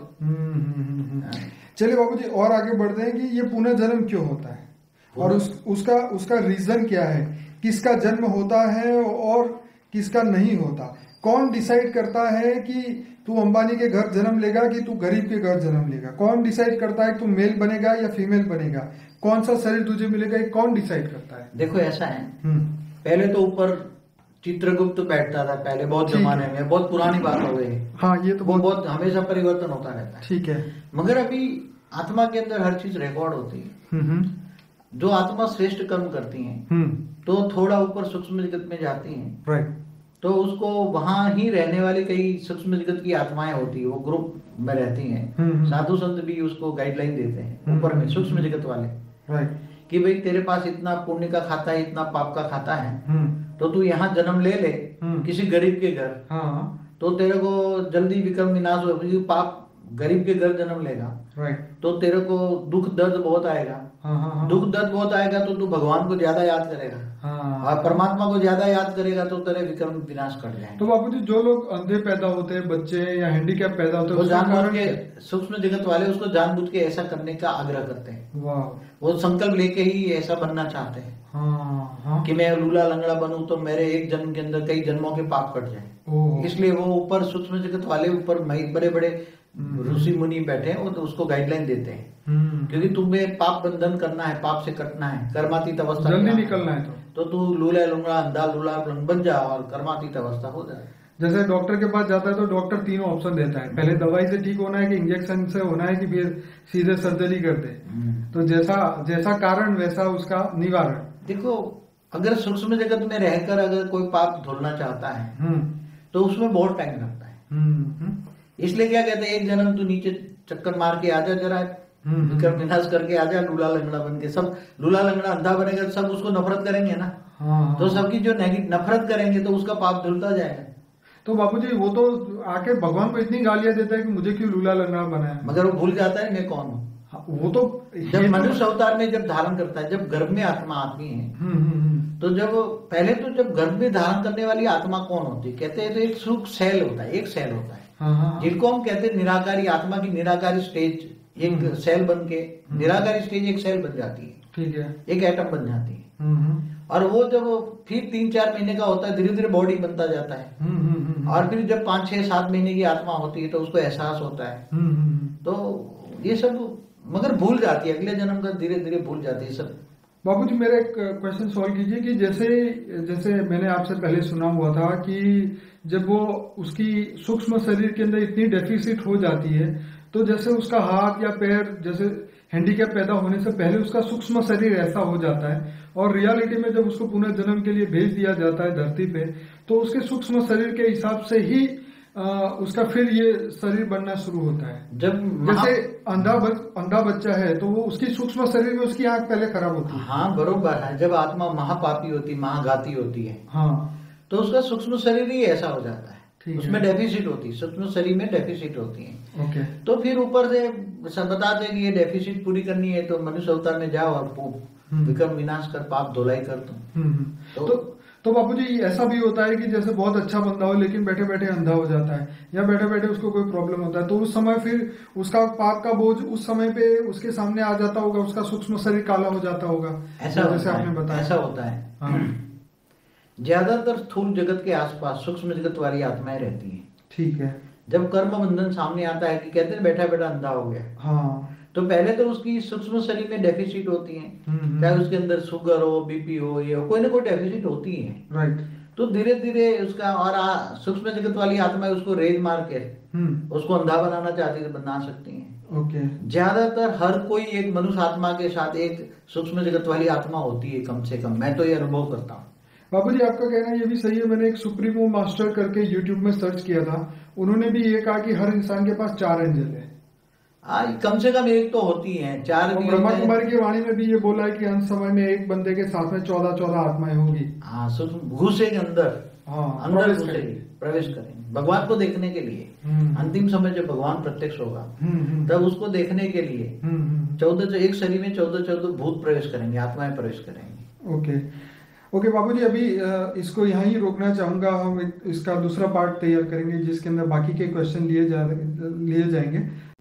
देखो, सूक्ष्म जगत में जी कई ऐसे साधु संत महात्मा बैठे हैं, वो गाइडलाइन देते हैं तुम्हें, राइट, कि तुम्हारा कर्मों का हिसाब कितना इतना बाकी है, कर्मों का हिसाब किताब इतना बाकी है, तो तू मनुष्य आत्मा ऐसी बन, लूले लंगड़े बन, ये बन।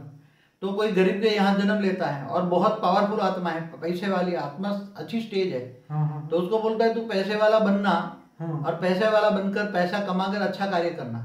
ठीक है। तो पैसे वाले के यहाँ जन्म लेते हैं, तो डायरेक्शन सूक्ष्म जगत वाले देते हैं। पहले चित्रगुप्त के यहाँ होता, दरबार लगता था, कहाँ जन्म लेना, मगर ये सब खत्म हो गया ये। नहीं, मेल बनना या फीमेल बनना, अगर ऐसा वो तो आत्मा के ऊपर आधार होता है। हाँ। आत्मा की जो मेल, समझो कोई मनुष्य पुरुष मर गया, तो पुरुष के अंदर, उसकी आत्मा के अंदर पुरुष तत्व है, पुरुष भाव है, राइट, भावना है, पुरुष की भावना है, राइट। तो आत्मा जब शरीर छोड़ती है तो पुरुष भाव होता है। मगर जब उसके अंदर कोई ऊपर जाती है, सूक्ष्म जगत में जाती है, और फिर उसके अंदर कोई भाव बदलता है, सूक्ष्म वतन में भी भाव बदलता है, भावना बदलती है वहाँ, कर्मों के हिसाब किताब से भावना बदल जाती है, ऊपर में भी सूक्ष्म। तो बाबू जी यहाँ पर भी ये होता है ना कि ये जो कोई लड़का है वो लड़की बन जाता है, लड़की है वो लड़का बन जाता है। हाँ, वो ये उसको ये लोग बोलते हैं हार्मोनल चेंजेस होता है। देखो हार्मोन बनते कैसे, पहला ही समझो। पुरुष के हार्मोन और स्त्री के हार्मोन में क्या डिफरेंस होता है? उसकी आत्मा के हिसाब से, आत्मा में जो भावना पड़ी है कि मैं पुरुष हूँ, क्या है? भाव है ना, पुरुष भाव है, राइट।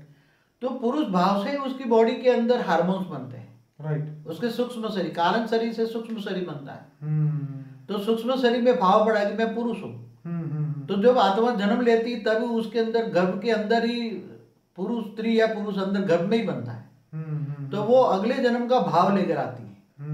मगर मुझे ज्यादातर ये पता है कि जब ज्यादातर 99% में तो जब पुरुष होता है, पुरुष ही जन्मता है, और स्त्री जन्मता है। मैंने ऊपर में ऐसे भाव बदलते हुए बहुत कम देखे, रेयर केस होते हैं ऐसे जो, और इसलिए यहाँ हॉर्मोन्स बदल के वाली, मगर एक हॉर्मोन्स बदलने वाली बात बताऊं मैं आपको, मैंने जो देखी, अनुभव की है समाधि अवस्था में, कि जो हॉर्मोन्स बदलने वाली जो जन्मी है पुरुष, बरोबर, मगर उसके अंदर छोटी सी उम्र में या 5 साल 10 साल में अंदर कोई स्त्री तत्व वाली आत्मा अंदर कोई घुसी है, उसने प्रवेश किया है, राइट, है पुरुष वाली आत्मा है, जन्म लिया पुरुष ने, पुरुष शरीर है, मगर उसके अंदर स्त्री तत्व वाली आत्मा ने कोई प्रवेश किया, भूत प्रेत ने प्रवेश किया, तो उसकी आत्मा में भाव बिगड़ जाता है, इम्बैलेंस हो जाता है। तो कभी पुरुष भाव आ जाता है, कभी स्त्री भाव आ जाता है, तो फिर बाद में धीरे धीरे वो भूत प्रेत प्रवेश करके पूरी बॉडी को कंट्रोल कर लेता है, तो परमानेंटली स्त्री भाव आ जाता है, और स्त्री भाव में आकर वो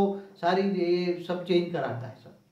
चलिए बाबूजी, ये तो हो गई बात। अब हम बात करेंगे जो मृतात्मा, जो जिस आत्मा की मृत्यु हो गई है उसको मृतात्मा बोला जाता है, उसके पीछे की हुई प्रार्थना क्या सफल होती है?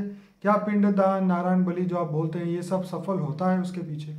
ये एक्चुअली देखा हूं तो ये भारत के हिंदू शास्त्रों में जो फिलोसॉफियां हैं, जो शास्त्रों में जो बात लिखी गई है, पहले 100% सच थी। भारत के शास्त्र 100% सच थे, चाहे कोई भी शास्त्र हो, वेद हो, उपनिषद हो, पुराण हो, उसको तुम नकार नहीं सकते, ठीक है। मगर पहले जो बातें थी, अब हर कोई चीज बदल गई।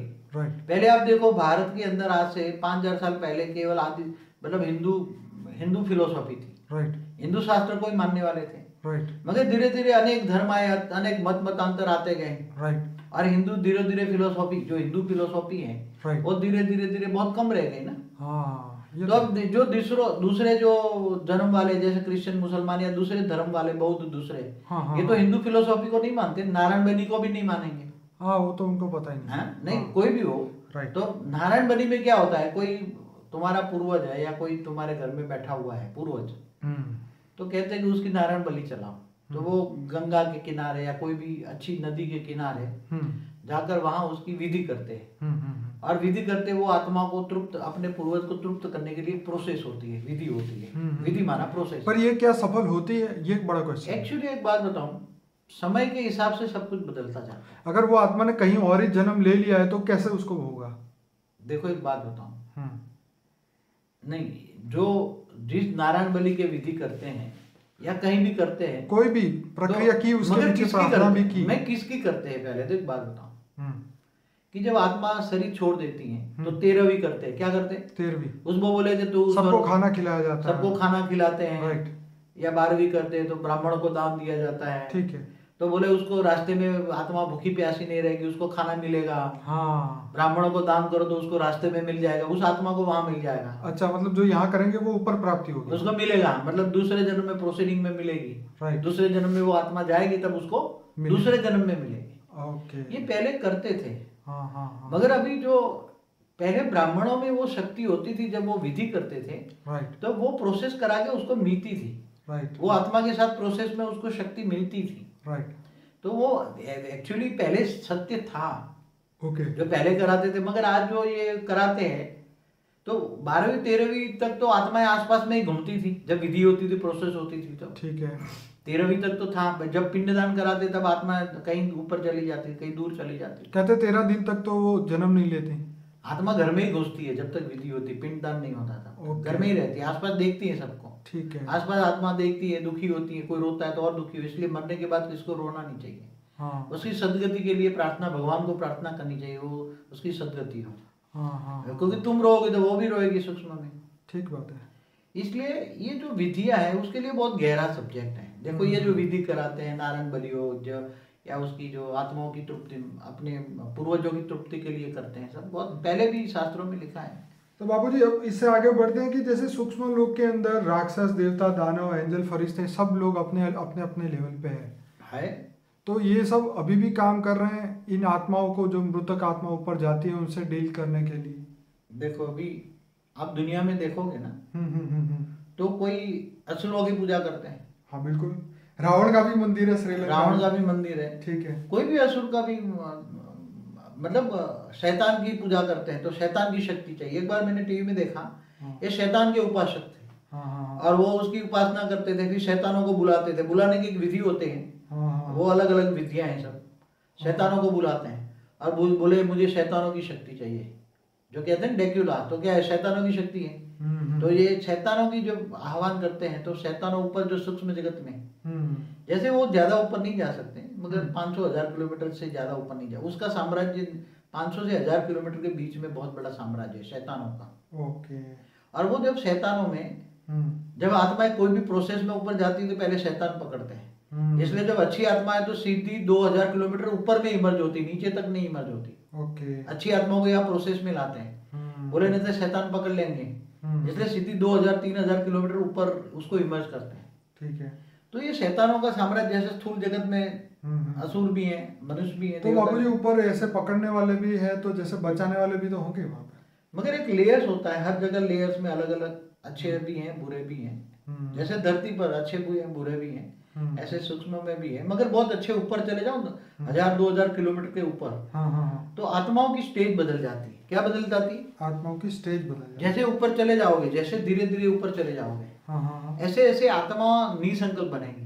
राइट। आत्मा की स्टेज अच्छी बनेगी, पॉजिटिव, तब तो ऊपर जा पाएगा ना। नहीं तो आत्मा ऊपर जा ही नहीं पाएगी। आत्मा में पावर कैसे आएगी? आत्मा अच्छी बनेगी, अच्छी सोच होगी, पॉजिटिव सोच होगी, आत्मा त्याग तपस्या करेगी, परमात्मा को याद करेगी, तब आत्मा में पावर आएगी। तब 2000 किलोमीटर, 3000, 4000 किलोमीटर ऊपर जाएगा ना। और जैसे जैसे ऊपर जाती है तो आत्मा की सोच बदल जाती है, आत्मा पॉजिटिव हो जाती है। तो जो पिशाच वाले जो है ना, ये ज्यादा से ज्यादा 1000 किलोमीटर जा सकते, इससे ऊपर नहीं जा सकते, ज्यादा से ज्यादा पिशाची। और वो ऊपर बैठे बैठे नीचे की आत्माओं को, उसके जो चेले चपाटे यहाँ है, भूत प्रेत की आत्मा, इनकी जो चेले चपाटे हैं, ये यहाँ उल्टा काम करा के बलि कराते हैं। बलि कराने वाली आत्माएं कौन है? क्या कोई मनुष्य को मनुष्य करने वाला क्या देवता कहेगा? बाबूजी मैं एक बार टीवी देख रहा था, जैसे आपने बोला वो बिल्कुल सही है। टीवी नहीं, यूट्यूब में मैं देख रहा था कि टीबी जोशुआ का जो एक इंटरव्यू था, जिसके अंदर वो आत्मा को वो भगाता है, तो वो अपना एक्सपीरियंस बताती है। तो उसने बोला कि वो आत्मा है, वो समुंदर से आई थी, समुंदर से आई थी या रेड सी से आई थी, ऐसी ऐसी बातें वो बोल रही थी। तो क्या ये सब बात सही होती है? समुद्र, हाँ, तो समुद्र में रहने वाली भी आत्माएं होती, ऊपर में रहती, समुद्र के अंदर नहीं रहती। ओके। समुद्र के ऊपरी भाग में रहती है। तो वहां से आएगी। कोई पहाड़ में रहती, कोई गुफा में रहती, कोई मंदिर में रहती, कोई मस्जिद में रहती है। हाँ, कोई जंगलों में भी आत्माएं रहकर तपस्या करती हैं। सूक्ष्म भूत प्रेत जो है, जंगलों में मंदिर इसलिए बनाते थे कि जहाँ मरने के बाद आत्मा मंदिर में जाकर त्याग तपस्या करे, इसलिए मंदिर में भी जाकर बहुत त्याग तपस्या करती है आत्माएं। तो बाबूजी क्या ये मृतात्माओं को बुलाना डेंजर होता है? एक्चुअली जो किसी भी आत्मा जो होती है, उसको मृतात्मा को बुलाओगे तो अच्छी भी होगी तो बुरी भी होगी। हाँ, वो तो जैसा कैरेक्टर धरती पे होगा, हाँ, वैसा ही तो होगा। अगर तुम अच्छी आत्मा, मगर अच्छी तो ज्यादातर होती नहीं तो ऊपर चली जाती, समझ में? तो वो आएगी कि नहीं आएगी बुलाने पे? जो 2000-3000 किलोमीटर ऊपर चली जाती है ना, 5000 किलोमीटर, वो नहीं आती है। लाख को भी कोशिश करो, वो आएगी नहीं। नहीं आएगी। क्यों? क्योंकि वो इतने ऊपर इतनी, इसलिए ऐसी आत्माओं को डिस्टर्ब नहीं करना चाहिए। और तो सुन तो लगी, तुम्हारी प्रोसेस करोगे तो आत्मा की, वो आत्मा जिनका नाम से तुम बुलाते हो, आह्वान करते हो, उसकी आत्मा तक तो तुम्हारे आवाज पहुंच जाती है। ठीक है, मगर वो नहीं आएंगे, वो बोले मुझे नहीं जाना नीचे। बराबर। इसलिए किसी भी आत्मा हो, चाहे पिशाच हो, चाहे भूत प्रेत हो, चाहे किसी भी, बुलाना नहीं चाहिए। क्योंकि नेगेटिव आत्माएं आ गई और किसी में प्रवेश कर गई तो फिर उसको निकालने के लिए बहुत भारी होता है। पिशाच को निकालने के लिए कितना वो उसको सजा देते, शरीर पे मारते हैं, पीटते हैं, गरम गरम लोहे का क्या करते देते हैं, क्योंकि अंदर अंदर आत्मा छिप जाती है। भूत प्रेत अंदर घुस जाए, उसको आत्मा नहीं कहेंगे, भूत प्रेत कहेंगे हमेशा। आत्मा मत बोला करो, ऐसे को आत्मा नहीं कहेंगे। जो आत्मा परमात्मा को जानती है वो आत्मा तो ऊपर चली जाती है, भूत प्रेत ही यहाँ धरती पर रहते हैं। इसलिए क्या इसको हम जीवात्मा बोल सकते हैं? जीवात्मा कहो, जीव भी ना कहो, जीव भी अच्छी आत्मा है, दुख नहीं देता उसको जीव कहेंगे, आगे भूत प्रेत कहो। ओके, ऐसी आत्मा जो है मायावी है, दुख देने वाली है, उसको भूत प्रेत कहते हैं। तो बाबूजी ये जो पुनर्जन्म परलोक की जो बुक है गीता प्रेस की, इसके अंदर भी बहुत सारी ऐसी घटनाएं लिखी हुई है, पत्थर मारने वाले प्रेत होते हैं, ये होता है, मतलब अमेजिंग है। मैं अगर ये बातें करूंगा यहाँ पे तो बातें लंबी हो जाएगी। अरे 100 घंटे का वीडियो बनेगा अगर परलोक पुनर्जन्म। तो ये हमारे भारतीय शास्त्रों में जो लिखा है, हाँ। तो क्या होता है, कितने 5000 साल वाली आत्मा है, 5000 10 साल झाड़ में बैठी रही, ऊपर बैठी रही, सब कुछ बहुत आत्मा है सब। तो बाबूजी ऐसा कौन है जो मनुष्य को परमात्मा के नजदीक जाने से रोकता है? कौन रोकता है उसे? देखो एक बात बताओ, क्यों रोकता है? जो बुरी आत्माएं होती हैं, हाँ, वो जैसे भी तुम परमात्मा के याद करने की कोशिश करोगे, तुम ज्ञान मार्ग में जाने की कोशिश करोगे, हाँ, तो ऐसी बुरी आत्माएं तुम्हें रेज मारकर वहां से जाने की रोकेगी। जैसे पहले साधु संत जो यज्ञ करते थे, हाँ। तो ऊपर से राक्षस जो हड्डियां डालते थे, हाँ, हवन में हड्डियां डालते थे। हाँ, इसलिए तो राम ने उसको राक्षसों को मारा था ना, राइट। वशिष्ठ ऋषि वशिष्ठ के लिए हाँ, ले गए थे।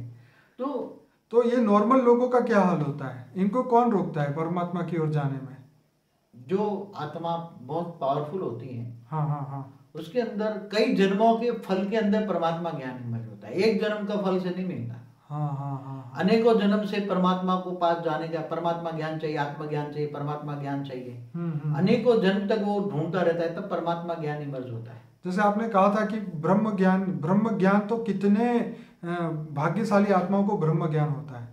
देखो, ब्रह्म ज्ञान इमर्ज करना, मनुष्य आत्माएं कई जन्म लेती हैं, तब ब्रह्म ज्ञान तक पहुंचती हैं, और फिर ब्रह्म ज्ञानी आत्मा जब जीवन को अंतिम जन्म में जीवन धारण करती है, तो बहुत ऊपर के लेवल में इमर्ज होती है। बीच में नहीं, सीधी आत्मा बिंदी बन जाती है। क्या बन जाती है? आत्मा बिंदी बन जाती है। हाँ, सूक्ष्म शरीर नहीं होता। सूक्ष्म शरीर के बजाय ब्रह्म ज्ञानी निराकार को याद करते। क्या है? ब्रह्म ज्ञानी को पता है, जैसे ज्योतिर्लिंग होता है, शिव निराकार होता है ना परमधाम में, ऐसे वो ब्रह्म ज्ञानी शिव निराकार को याद करते हैं। तो जैसे ही उसको पता है कि मैं प्रोसेस में जाऊंगा, सूक्ष्म शरीर निकाल के जाऊंगा, तो मुझे बेहिसाब समय लगेगा, और बीच में सूक्ष्म में पहले तो असुर मिलेंगे मेरे को, तो मुझे ऊपर जाने नहीं देंगे, रोक लेंगे, फिर मुझे परेशान करेंगे। इसलिए जो ब्रह्म ज्ञानी होता है, अंतमतीसो गति में निराकारी आत्मा निराकार को शरीर धारण करती, निराकारी स्टेज को धारण करती आत्मा। क्या? उसका सूक्ष्म शरीर नहीं होता। तो यहाँ तो आत्मा निराकार स्वरूप, एक मिनट, आत्मा निराकार बिंदु बनकर सीधा परमधाम में चली जाती है। उसको ब्रह्म ज्ञानी को ब्रह्म ज्ञान प्राप्त होता है। यही ब्रह्म ज्ञान, आत्मा को निराकारी स्टेज बनकर सीधा परमधाम 1 सेकंड में, उसको ब्रह्म ज्ञानी कहते हैं। तो बापूजी, यहाँ पे जो मनुष्य को ये परमात्मा की ओर जाने में जो रोकते हैं, जैसे उनके ही रिलेटिव है, जैसे कृष्ण ने भी बोला ना कि कौन जिएगा कौन मरेगा तेरी समस्या नहीं है। लेकिन आजकल समस्या यही है कि कोई अच्छा काम करने जाता है तो सब उसके रिलेटिव ही उसको बोलते हैं ये कहाँ फंस गया, ये क्या कर रहा है, ये कर रहा है। तो ये उसको रोकने वाले क्यों आ जाते हैं बीच में? देखो, ऐसा है, ये संसार में 99.99 नेगेटिव लोग रहते हैं। कितना? ओके, नेगेटिव लोग रहते हैं, मायावी लोग रहते हैं। इसलिए कोई अच्छा कार्य करने जाओ, आज भी तो तुम्हारे आज जो ज्ञान चल रहा है, जो जितने भी दुनिया पर जो ज्ञान चल रहा है, उससे ऊपर का तुम ज्ञान दोगे, परम ज्ञान दोगे तुम, और जो किताबों में नहीं लिखा है। जो परम ज्ञान है वो किताबों में नहीं लिखा, परम ज्ञान को दे नहीं सकता, ना लिख सकता है। ठीक है, बिल्कुल। जैसे वेद व्यास ने जो लिखा, वेद उपनिषद पुराण जो भी लिखा, ठीक है, मगर वो अपनी दिव्य दृष्टि से लिखा, राइट। मगर परम ज्ञान तो कोई लिखा नहीं सकता, राइट। तो अगर तुम परम ज्ञान, परम सत्य ज्ञान दोगे तो ये धरती पर रहने वाले अपोज करोगे। इसलिए कोई अच्छा कार्य करने वाला आत्मा को कोई सहयोग नहीं कर रहा, मगर सूक्ष्म जगत वाली नेगेटिव आत्माएं जब कोई अच्छा कार्य करने के लिए जो सोचता है, तो उसको संकल्प पकड़ने वाली आसपास में आत्माएं बैठी होती है ना, घर में ही बैठी, भूत प्रेत तो बैठे हैं आज, राइट। तो वही भूत प्रेत घर में जो बैठे हैं उसको ही कार्य अच्छा नहीं करने देंगे। और स्थूल जगत में भी जिनके देह और देह के संबंधी उसको अपोज करेंगे, उसको कार्य नहीं करने देंगे, क्योंकि वो उसको समझ नहीं पाएंगे। उसकी आत्मा की कैटेगरी एकदम डाउन है, जो देह और देह के संबंधी है ना। इसलिए तो गीता में क्या बोला, तू मुझको देह और देह के सर्व संबंध भूलकर आत्मस्वरूप बन, मुझ परमात्मा को याद कर, मैं तेरे सब पापों का विनाश कर दूंगा। इसलिए देह और देह के एक कई जगह तो गीता में भी बोला है, तेरे सबसे दुश्मन कौन है? जो अर्जुन को ज्ञान दिया क्या बोले, जो सामने तेरे जो खड़े हैं देह और देह के संबंधी गुरु, भीष्म पितामह जो खड़े हैं, ये सभी ये जिंदा लाशें हैं। क्या है? जिंदा। तू उसको मार डाल। इसलिए कई जगह भी बोला है तुम्हारे सबसे बड़े दुश्मन कौन है? देह और देह के संबंधी। क्योंकि अच्छा कार्य करेंगे तो नहीं, तुम्हें करने भी नहीं देंगे, बीच में विघन डालेंगे। इसलिए देह और देह के सर्व संबंध भूलना ही है उनको। कोई हमें सहयोग दे या ना दे हमें देखना नहीं है। इसलिए लोक लाज को पहले त्यागना है। जो अच्छा कार्य करता है ना, उसको ये पहले पता होता है कि मुझे गालियां देंगे लोग, समझे। जब सत्य होता है तो परम सत्य हमेशा कड़वा होता है। क्या होता है? तो इसलिए जो परम सत्य को जानने वाला है, परम सत्य को करने वाला है, उसको दुनिया भर की गालियां खानी पड़ती है, पत्थर खाने पड़ते हैं। इसलिए अच्छा कोई उसको सहयोग नहीं देंगे। हाँ, वो एक जगह मैंने पढ़ा भी था फेसबुक में कि झूठ झूठ झूठ बोलने वाले तो चिल्ला चिल्ला के बोलते हैं, और सच बोलने वाले तो उसके पास कोई होता ही नहीं है। देखो, असत्य की दुनिया में सत्य बोलना आजकल बहुत कड़वा है। चलिए बापूजी आगे बढ़ते हैं। जैसे घोर पाप करने वाले, जो बुरे विचार वाले, बुरी आदतें वाले, नशीले चीज से जो भरे हुए जो लोग हैं, जो इन सब चीजों का सेवन करते हैं, वो मनुष्य, उनके सूक्ष्म देह पर क्या असर होता है? हाँ, तो ऐसे जैसे कोई भी, जैसे मैं बताऊं, नशा करने वाले, बीड़ी पीने वाले, सिगरेट पीने वाले, उसका जो सूक्ष्म शरीर है, उसमें जो वायु तत्व का शरीर है, वो बिल्कुल डैमेज हो जाता है। इसलिए जब वो मर जाता है आत्मा, तो उसके जो धूम्रपान करने वाले या जो भी हैं, केवल मनुष्य जन्म में जहाँ कैंसर होता है, तो कैंसर हो जाता है ना, तो उसका कैंसर का जहाँ जहाँ भी पोर्शन होता है, वो सूक्ष्म सेल डिस्चार्ज हो जाते हैं। सूक्ष्म शरीर के सूक्ष्म सेल, सूक्ष्म शरीर सेल से बना होता है ना। हाँ, वो जैसे बताया 100 ट्रिलियन सेल से बना। हाँ, जो जितना भी है, हाँ, वो भाग में जैसे धूम्रपान किया तो कैंसर हो गया, तो कैंसर के वो भाग के सेल, सूक्ष्म शरीर के सेल डिस्चार्ज हो जाते हैं। देखो, हमारा स्थूल शरीर के अंदर सूक्ष्म शरीर कहाँ होता है? हाँ, ये बताइए, बहुत इंपॉर्टेंट। जैसे स्थूल शरीर होता है, जैसे एक सेल है हमारा, ठीक है, हमारा स्थूल शरीर का एक सेल है, ठीक है, वो जल मिट्टी से बना है, ठीक है, और उसके अंदर सूक्ष्म शरीर है। कितना? एक सेल के अंदर सूक्ष्म है। जल मिट्टी के एक सेल के अंदर वायु और अग्नि का और आकाश का एक सेल है। ओके, जैसे वो बोलते हैं ना, न्यूक्लियस के अंदर इलेक्ट्रॉन, प्रोटॉन, जैसे ऐसे होते हैं, 3 लेयर्स होते हैं, बीच में न्यूट्रॉन, उसके ऊपर प्रोटॉन और उसके ऊपर इलेक्ट्रॉन। ऐसे अंदर जल और मिट्टी वाला सेल, उसके अंदर वायु और अग्नि वाला सेल, और उसके अंदर आकाश। जो आकाश है, ये बीच वाला सेल है। सेल को तुम एटम कह लो, हमारा एक सेल को एटम कह लो। तो एटम में जो आकाश तत्व है, वो न्यूट्रॉन है, बैलेंस रखता है। न्यूट्रॉन माना बैलेंस रखता है, ठीक है, जोड़ के रखता है, ठीक है।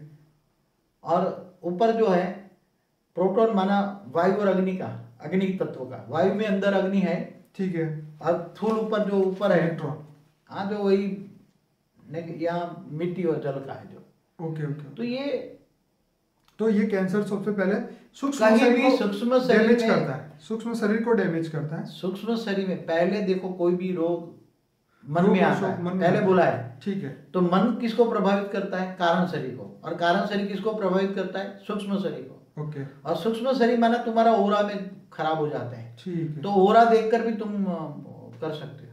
तो उसके बाद ये सब बीमारी सूक्ष्म में आती है, फिर स्थूल में आती है। ओके। अगर सूक्ष्म शरीर को तुम चेंज कर लो, तो भी स्थूल धीरे धीरे धीरे चेंज होता है।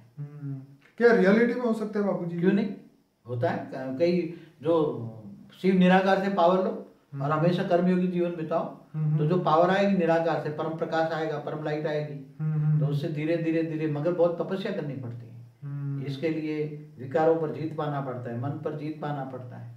तो धीरे धीरे धीरे सूक्ष्म शरीर कायदे, नियम है, प्रिंसिपल है, प्रिंसिपल ऑफ नेचुरल लॉ है। मतलब जैसे ये पूरा हुआ, ऐसे ही वो अच्छा हो सकता है। हाँ, नेगेटिव सोच से, नेगेटिव मतलब परमात्मा से दूरी हुई और तुम्हारे ये सब संगत में पड़े और सूक्ष्म शरीर डिस्चार्ज हुआ, स्थूल शरीर खराब हुआ, वैसे ही परमात्मा का संग लगेगा, उसका रंग आएगा, पावर आएगा, सूक्ष्म शरीर चार्ज होगा, स्थूल शरीर ठीक हो जाएगा। ये कॉमन प्रिंसिपल ऑफ यूनिवर्स है। चलिए बाबूजी, ये तो बहुत बढ़िया बताया। अब आगे बताइए कि मृत्यु के पूर्व इंसान को क्या क्या छोड़ देना चाहिए। मैं तो कहता हूँ बचपन से ही सब कुछ सुधर जाना चाहिए। ये जो दुनिया की मायावी चीजें है ना, हाँ, वो उसको बचपन से ही माँ बाप को बताना चाहिए कि दुनिया, ये बच्चे, ये दुनिया माया है। क्या है? Temporary sir. माया माना झूठी काया, शास्त्रों में बोले झूठी काया, ये झूठा शरीर है, असली शरीर नहीं है। असली शरीर तो परम तत्वों का है, जिसको कारण जगत में होता है, परम तत्वों का है। तुम फरिश्ता थे, याद कराना चाहिए। तो झूठी काया, झूठी माया, झूठा जग संसार, ये सारा संसार ही झूठा है। असली संसार कहाँ है? जो इन आंखों से दिखता है वो विनाशकारी है, जो नहीं दिखता वही परम सत्य है। तो अविनाशी दुनिया कहाँ है? अमर लोक कहाँ है? अविनाशी दुनिया मना अमर लोक। तो अमर कहानी रोज अपने बच्चों को सुनाना चाहिए, माँ बाप को, बचपन से ही। बचपन से ही गर्भ में ही ज्ञान सुनाना चाहिए। क्या? बच्चों को गर्भ में ही ज्ञान सुनाना चाहिए। जब बच्चा, आजकल एक फैशन है ना, पहले जैसे अभिमन्यु ने को ज्ञान सुना था ना, वो क्या नाम, वो कोठा युद्ध क्या बोलते हैं उसको। तो आज भी गर्भ में बच्चों को ज्ञान सुनाना चाहिए कि बेटा तू धरती पर आ रहा है, ये सब माया है, तेरे कर्म बंधन से तू आ रहा है, मगर तू पैदा होते ही तू ज्ञान सुन ले, तू परमात्मा निराकार को याद कर, पर ब्रह्म को याद कर। और बाबूजी, जैसे गुरुवाणी में उसमें भी कहीं ऐसा लिखा है, बताया जा रहा है कि गर्भ के अंदर भी जब वो आत्मा होती है उसको बहुत दुख झेलना पड़ता है। उसको ये अपने पाप याद आते हैं कि भी अब तू धरती पे जाएगा तो अच्छा बन के ये करना, लेकिन जब वो जन्म ले लेता है तब वो भी भूल जाता है। जब तक गर्भ में आत्मा होती है ना, तो अगला जन्म उसको याद होता है, उसी आत्मा को। इसलिए अगले जन्म के विकर्म उसको दिखाई देते, पाप दिखाई देते, और उसको ये भी पता होता है उसके पाप स्वरूप ही मैं धरती पर ये जन्म ले रहा, इसलिए वो दुखी होता है। और उसके दुख की इफेक्ट उसकी माता पे पर पड़ती है। माता भी दुखी हो, मगर उसको माता को गीता ज्ञान पढ़े, अच्छा ज्ञान, परमात्मा को याद करे, तो माता की मन की इफेक्ट जो बच्चा है गर्भ में उस पर पड़ेगी, और उसका भी परमात्मा ज्ञान उसके अंदर इमर्ज होगा। तो बाबूजी, ये ज्ञान योग से सूक्ष्म शरीर प्रकाशमान हो जाता है, क्या ये सिर्फ ऊपर जाके ही हो सकता है या धरती पे भी हो सकता है? देखो मैं बताऊं, उसके कितने लेयर्स होते हैं। हाँ। एक जैसे आत्मा शरीर छोड़ती है, ठीक है, अच्छी आत्मा है मगर स्पीड कम है, ठीक है, तो पहले पहले धीरे धीरे सूक्ष्म जगत में जाएगी, ठीक है, तो नीचे वाला लेयर्स में आएगी, ठीक है, समझो कि ज्यादा से ज्यादा 1 लाख किलोमीटर ऊपर गई, फिर वहां साधु संतों से किया, योग किया उसने, ऊपर जाने के लिए वहां प्रोसेस बता दी, योग करते हैं, ठीक है, तो निसंकल्प बनी आत्मस्वरूप की अनुभूति कराते हैं, आत्मा में पावर आती है, राइट। ऊपर में तुम विष्णु को याद करो तो विष्णु लोक तक पहुंचोगे, शिव को याद करो तो शिव को याद करोगे, राइट। तो ये प्रोसेस बताते हैं।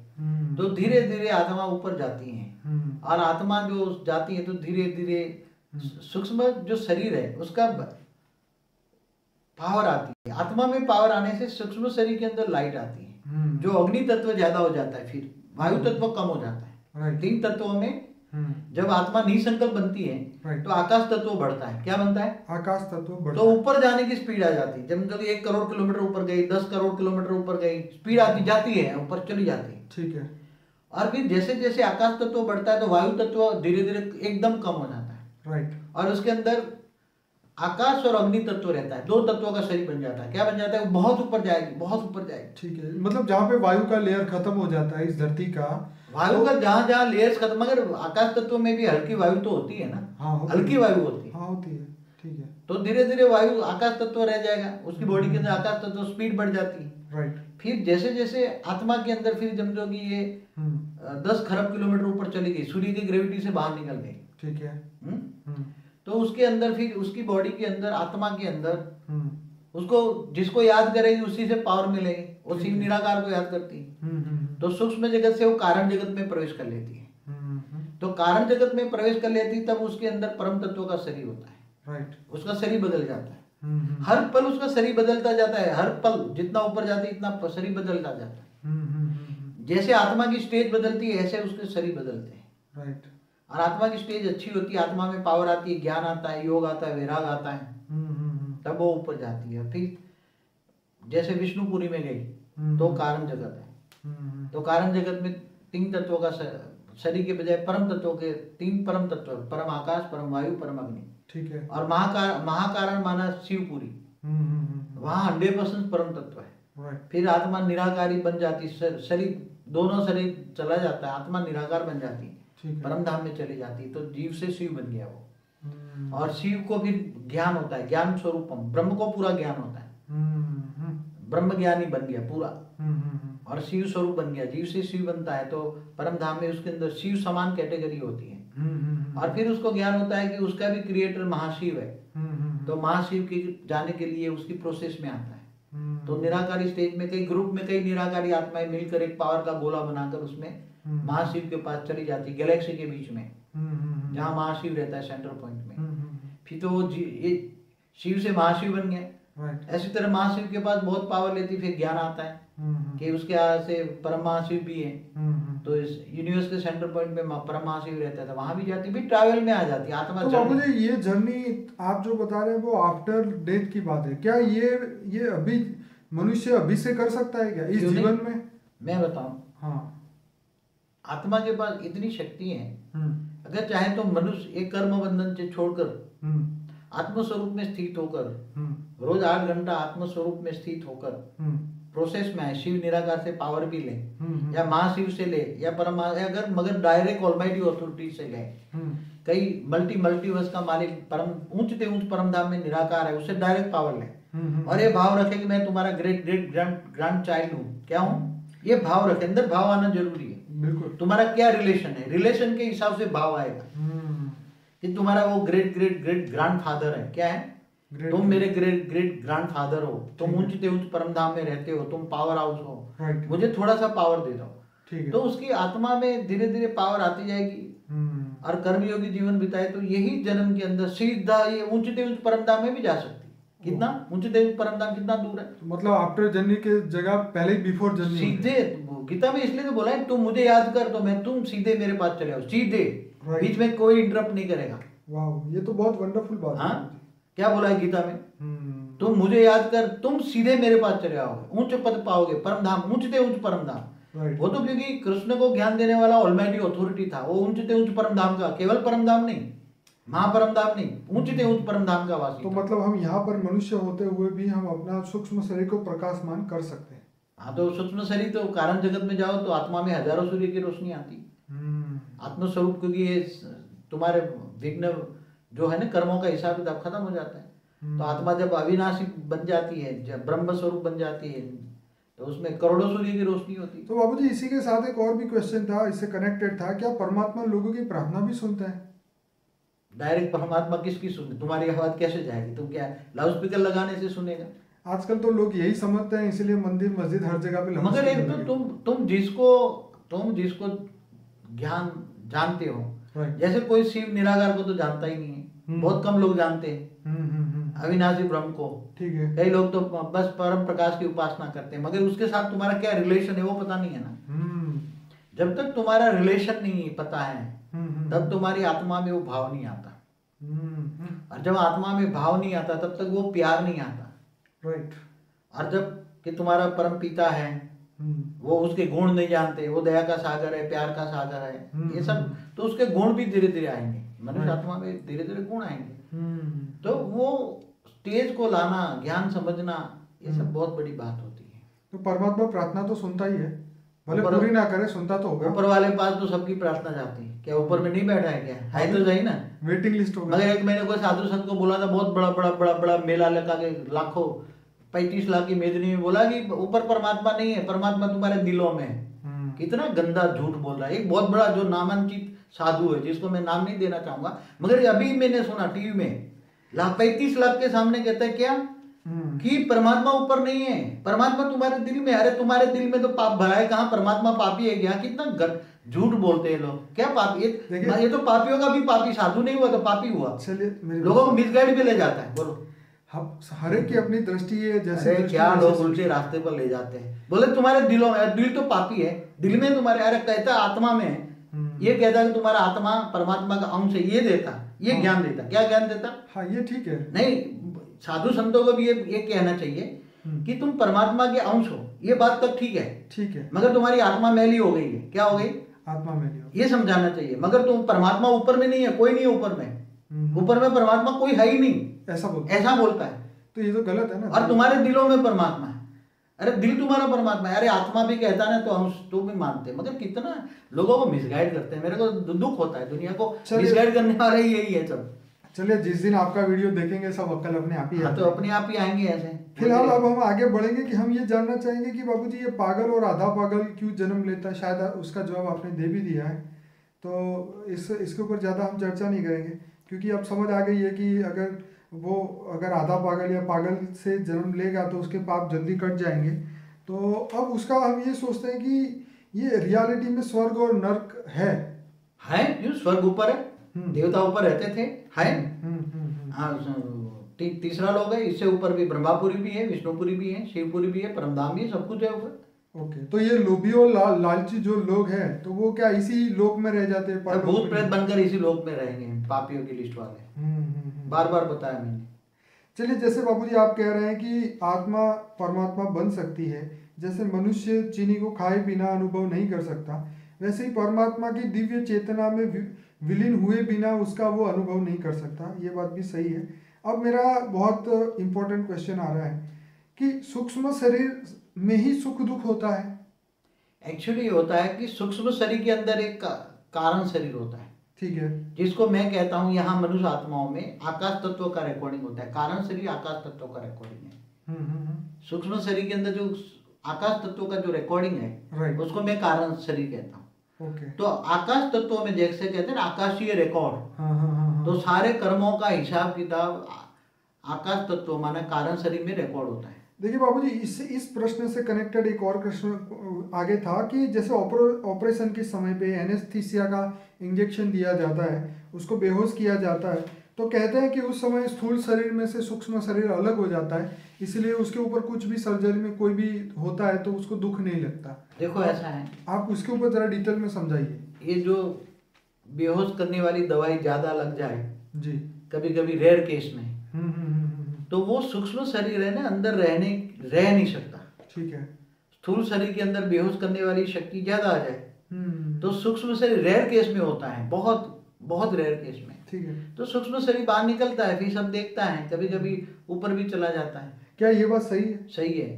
कभी कभी देखते हैं कि सूक्ष्म शरीर बाहर निकला, फिर ऊपर को चला गया, ऊपर होल देखा, वो होल देखा, दूर दूर तक चला गया, फिर वहां कोई ऊपर ने कोई धर्मराज जैसा देखा, उसने बोला जा अभी तेरा पाप बाकी नीचे आ जाए। ऐसे अलग अलग ओपिनियन बताते हैं, एक्सपीरियंस बताते हैं। तो बाबूजी, हम अपना सूक्ष्म शरीर को लाखों माइल दूर भी भेज सकते हैं? मनुष्य आत्माओं का सूक्ष्म शरीर नहीं निकल सकता इतना। ओके, जो ऋषि मुनि योगी होते हैं उनके अंदर आत्माओं में बहुत शक्ति होती है। स्थूल शरीर से अंदर से सूक्ष्म शरीर निकालने के लिए कई बहुत यौगिक विधि है। जैसे बाबूजी आपका एक वीडियो है एस्ट्रल ट्रैवलिंग करके, उसके अंदर आपने पूरा अपना लाइफ का एक्सपीरियंस बताया, लेकिन मैं यहाँ ये जानना चाहता हूँ कि जैसे एक जगह पे ऐसा मैंने पढ़ा था कि नींद जब हमें आती है तो हमारा जो सूक्ष्म शरीर है वो स्थूल शरीर से अलग हो जाता है। अगर जिनका नहीं होता उनको नींद नहीं आती।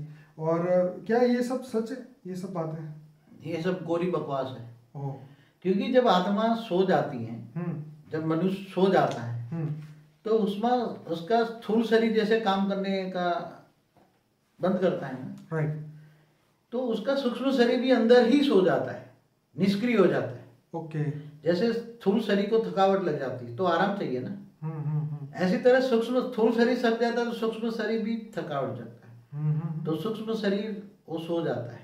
तो जो मन थक जाता है, जैसे हम बोलते हैं कि हाँ थक गए, टेंशन हो गया, तो मन नहीं थक जाता, तो ये क्या सूक्ष्म शरीर थक जाता है? मन का कारण शरीर, मन के हिसाब से बना वो कारण शरीर थक जाता है। ओके, तो वो सूक्ष्म शरीर डिफेक्ट होता है, तो स्थूल शरीर डिफेक्ट होता है, तो वो सो जाता है, बाहर नहीं निकल सकता। सूक्ष्म शरीर को बाहर निकालने के लिए तो बड़े बड़े ऋषि मुनि कई जन्मों तक तपस्या करते हैं, तब स्थूल से सूक्ष्म शरीर बाहर निकालने की विधि जानते हैं, बहुत प्रयोग करते हैं, तब जाके करते हैं, ऐसा नहीं होता। और ये जो ऑपरेशन में जो होता है वो रेयर केस में होता है। बेहोश करने की दवा ज्यादा दे देते हो, बेहोश हो जाता है तो निकल जाता है। बाकी ऐसा नहीं कि सो गए और सूक्ष्म शरीर बाहर निकले, कोरी बकवास है, मैं नहीं मानता, मेरा एक्सपीरियंस नहीं कहता, मैं तो कई बार अपना अनुभव कर चुका हूँ। चलिए बाबूजी, ये तो सब बात अब हमें समझ में आ गई, पर अब ये है कि अब इस आत्मा को जब ये सब ज्ञान हो गया, जीवन का, मृत्यु का, पुनर्जन्म का, पुण्य का, पाप का, हर चीज का मनुष्य को धीरे धीरे धीरे धीरे जब ज्ञान होने लगता है तो वो यही चाहता है कि मैं जब भी मेरा शरीर छूटे तो सीधा जैसे उद्वगति की ओर जाए और परम परम धाम में सीधा हम पहुंच जाए। तो ऐसे कई लोग सोचते हैं, लेकिन क्या करना चाहिए उसके लिए वो काम उसको नहीं पता होता है। वो उसके बारे में बताइए। देखो, एक तो हर एक कोई जो पावरफुल आत्माएं हैं, ये धर्म नाच जात भेद से परे ऊपर उठकर एक ऑलमाइटी अथॉरिटी को ढूंढिए। हमारे सारे वीडियो योग की विधि है वो सुनिए, ठीक है। और ऊंचते ऊंच परमात्मा है जिनको हम ऑलमाइटी अथॉरिटी कहते हैं, ठीक है। बेहद के अनंत कोटि ब्रह्मांडों का क्रिएटर है, बेहद के अनंत कोटि ब्रह्मांडों को चलाने वाला है। तो ऐसे ऑलमाइटी अथॉरिटी को याद कीजिए और एक भाव लाजिए, वो मेरा पूरा वीडियो देखिए और उसको जानिए, मानिए और उससे योग लिए, डायरेक्ट पावर लीजिए। तो आपका ये जन्म नहीं, अगले जन्म भी तुम सीधे ऊंचते ऊंच परम धाम में चले जाओ, इसकी गारंटी मैं लेता हूँ। इसलिए सब ये धर्म नाच जा से परे चले जाओ। ये जो उससे ये दुनिया का जो परम ज्ञान है, परम ज्ञान लो। ये जो आज धरती पर जो जितने भी वेद शास्त्र है, इससे परे का ज्ञान, परम ज्ञान लो। क्या ज्ञान? परम ज्ञान जो मैंने वीडियो में दिखाया है। परम ज्ञान से उच्च ऑलमाइटी अथॉरिटी को जानो, बेहद के विश्व के बाप को जानो, बेहद का बाप को जानो, बेहद के विश्व के क्रिएटर को जानो, बेहद का विश्व कितना बड़ा है वो जानो। हाँ बाबू जी, कई लोग ज्ञान नहीं सुनना चाहते, वो कहते सिर्फ योग सिखाओ। योग तो भाई है कि एक सोच, ये ज्ञान के बिना, एक बात बताऊं, हाँ, सीधी तुम डॉक्टरी पढ़ाई पढ़े बिना बोलता है मेरे को सीधी सर्जरी करने दो, तो ये तो बकवास की बात है। ऐसे लोगों को हमें एंट्री नहीं देना है। पूरा पहला सब्जेक्ट है ज्ञान। राइट। पहला सब्जेक्ट जब ज्ञान आएगा, आत्मा परमात्मा वर्ल्ड ड्रामा, कैसे योग करना है, योग की विधि क्या है, जब तक तुम ऑलमाइटी को नहीं जानोगे, कहाँ रहता है, क्या करता है, उसके क्या गुण धर्म है, क्या है। इसलिए भगवान किसी को भी देखो, गीता में कहा है ना, मैं जप तप ध्यान योग से नहीं मिलता। क्या बोला? मैं जप तप ध्यान योग से नहीं मिलता, मैं केवल ज्ञान से मिलता। बापू जी, आपकी बात बिल्कुल सही है। भगवान कृष्ण ने यह भी कहा है कि जो ज्ञान है उस परम तत्व को सूर्य की भांति प्रकाशित कर देगा, जिसके बाद इंसान जीवन और मृत्यु से ऊपर चला जाएगा और परम शक्ति को प्राप्त करेगा। ऐसा महाभारत के 74 नंबर के एपिसोड में 10वीं मिनट की लाइन पे ये बात बताई गई है। अच्छा बाबू जी, बहुत बहुत धन्यवाद आपका, आपने बहुत अच्छा हमें दिया। लेकिन मैं अपने श्रोता को ये बताना चाहता हूँ कि अगर कोई भी इस ज्ञान को आगे बढ़ाना चाहता है तो उसको यूट्यूब में शेयर करें, फेसबुक में शेयर करें, लाइक करें और सब्सक्राइब करें, ताकि हमारे आने वाले वीडियो का मैसेज आपको मिलता रहे। बहुत बहुत धन्यवाद बाबू जी। परम शांति।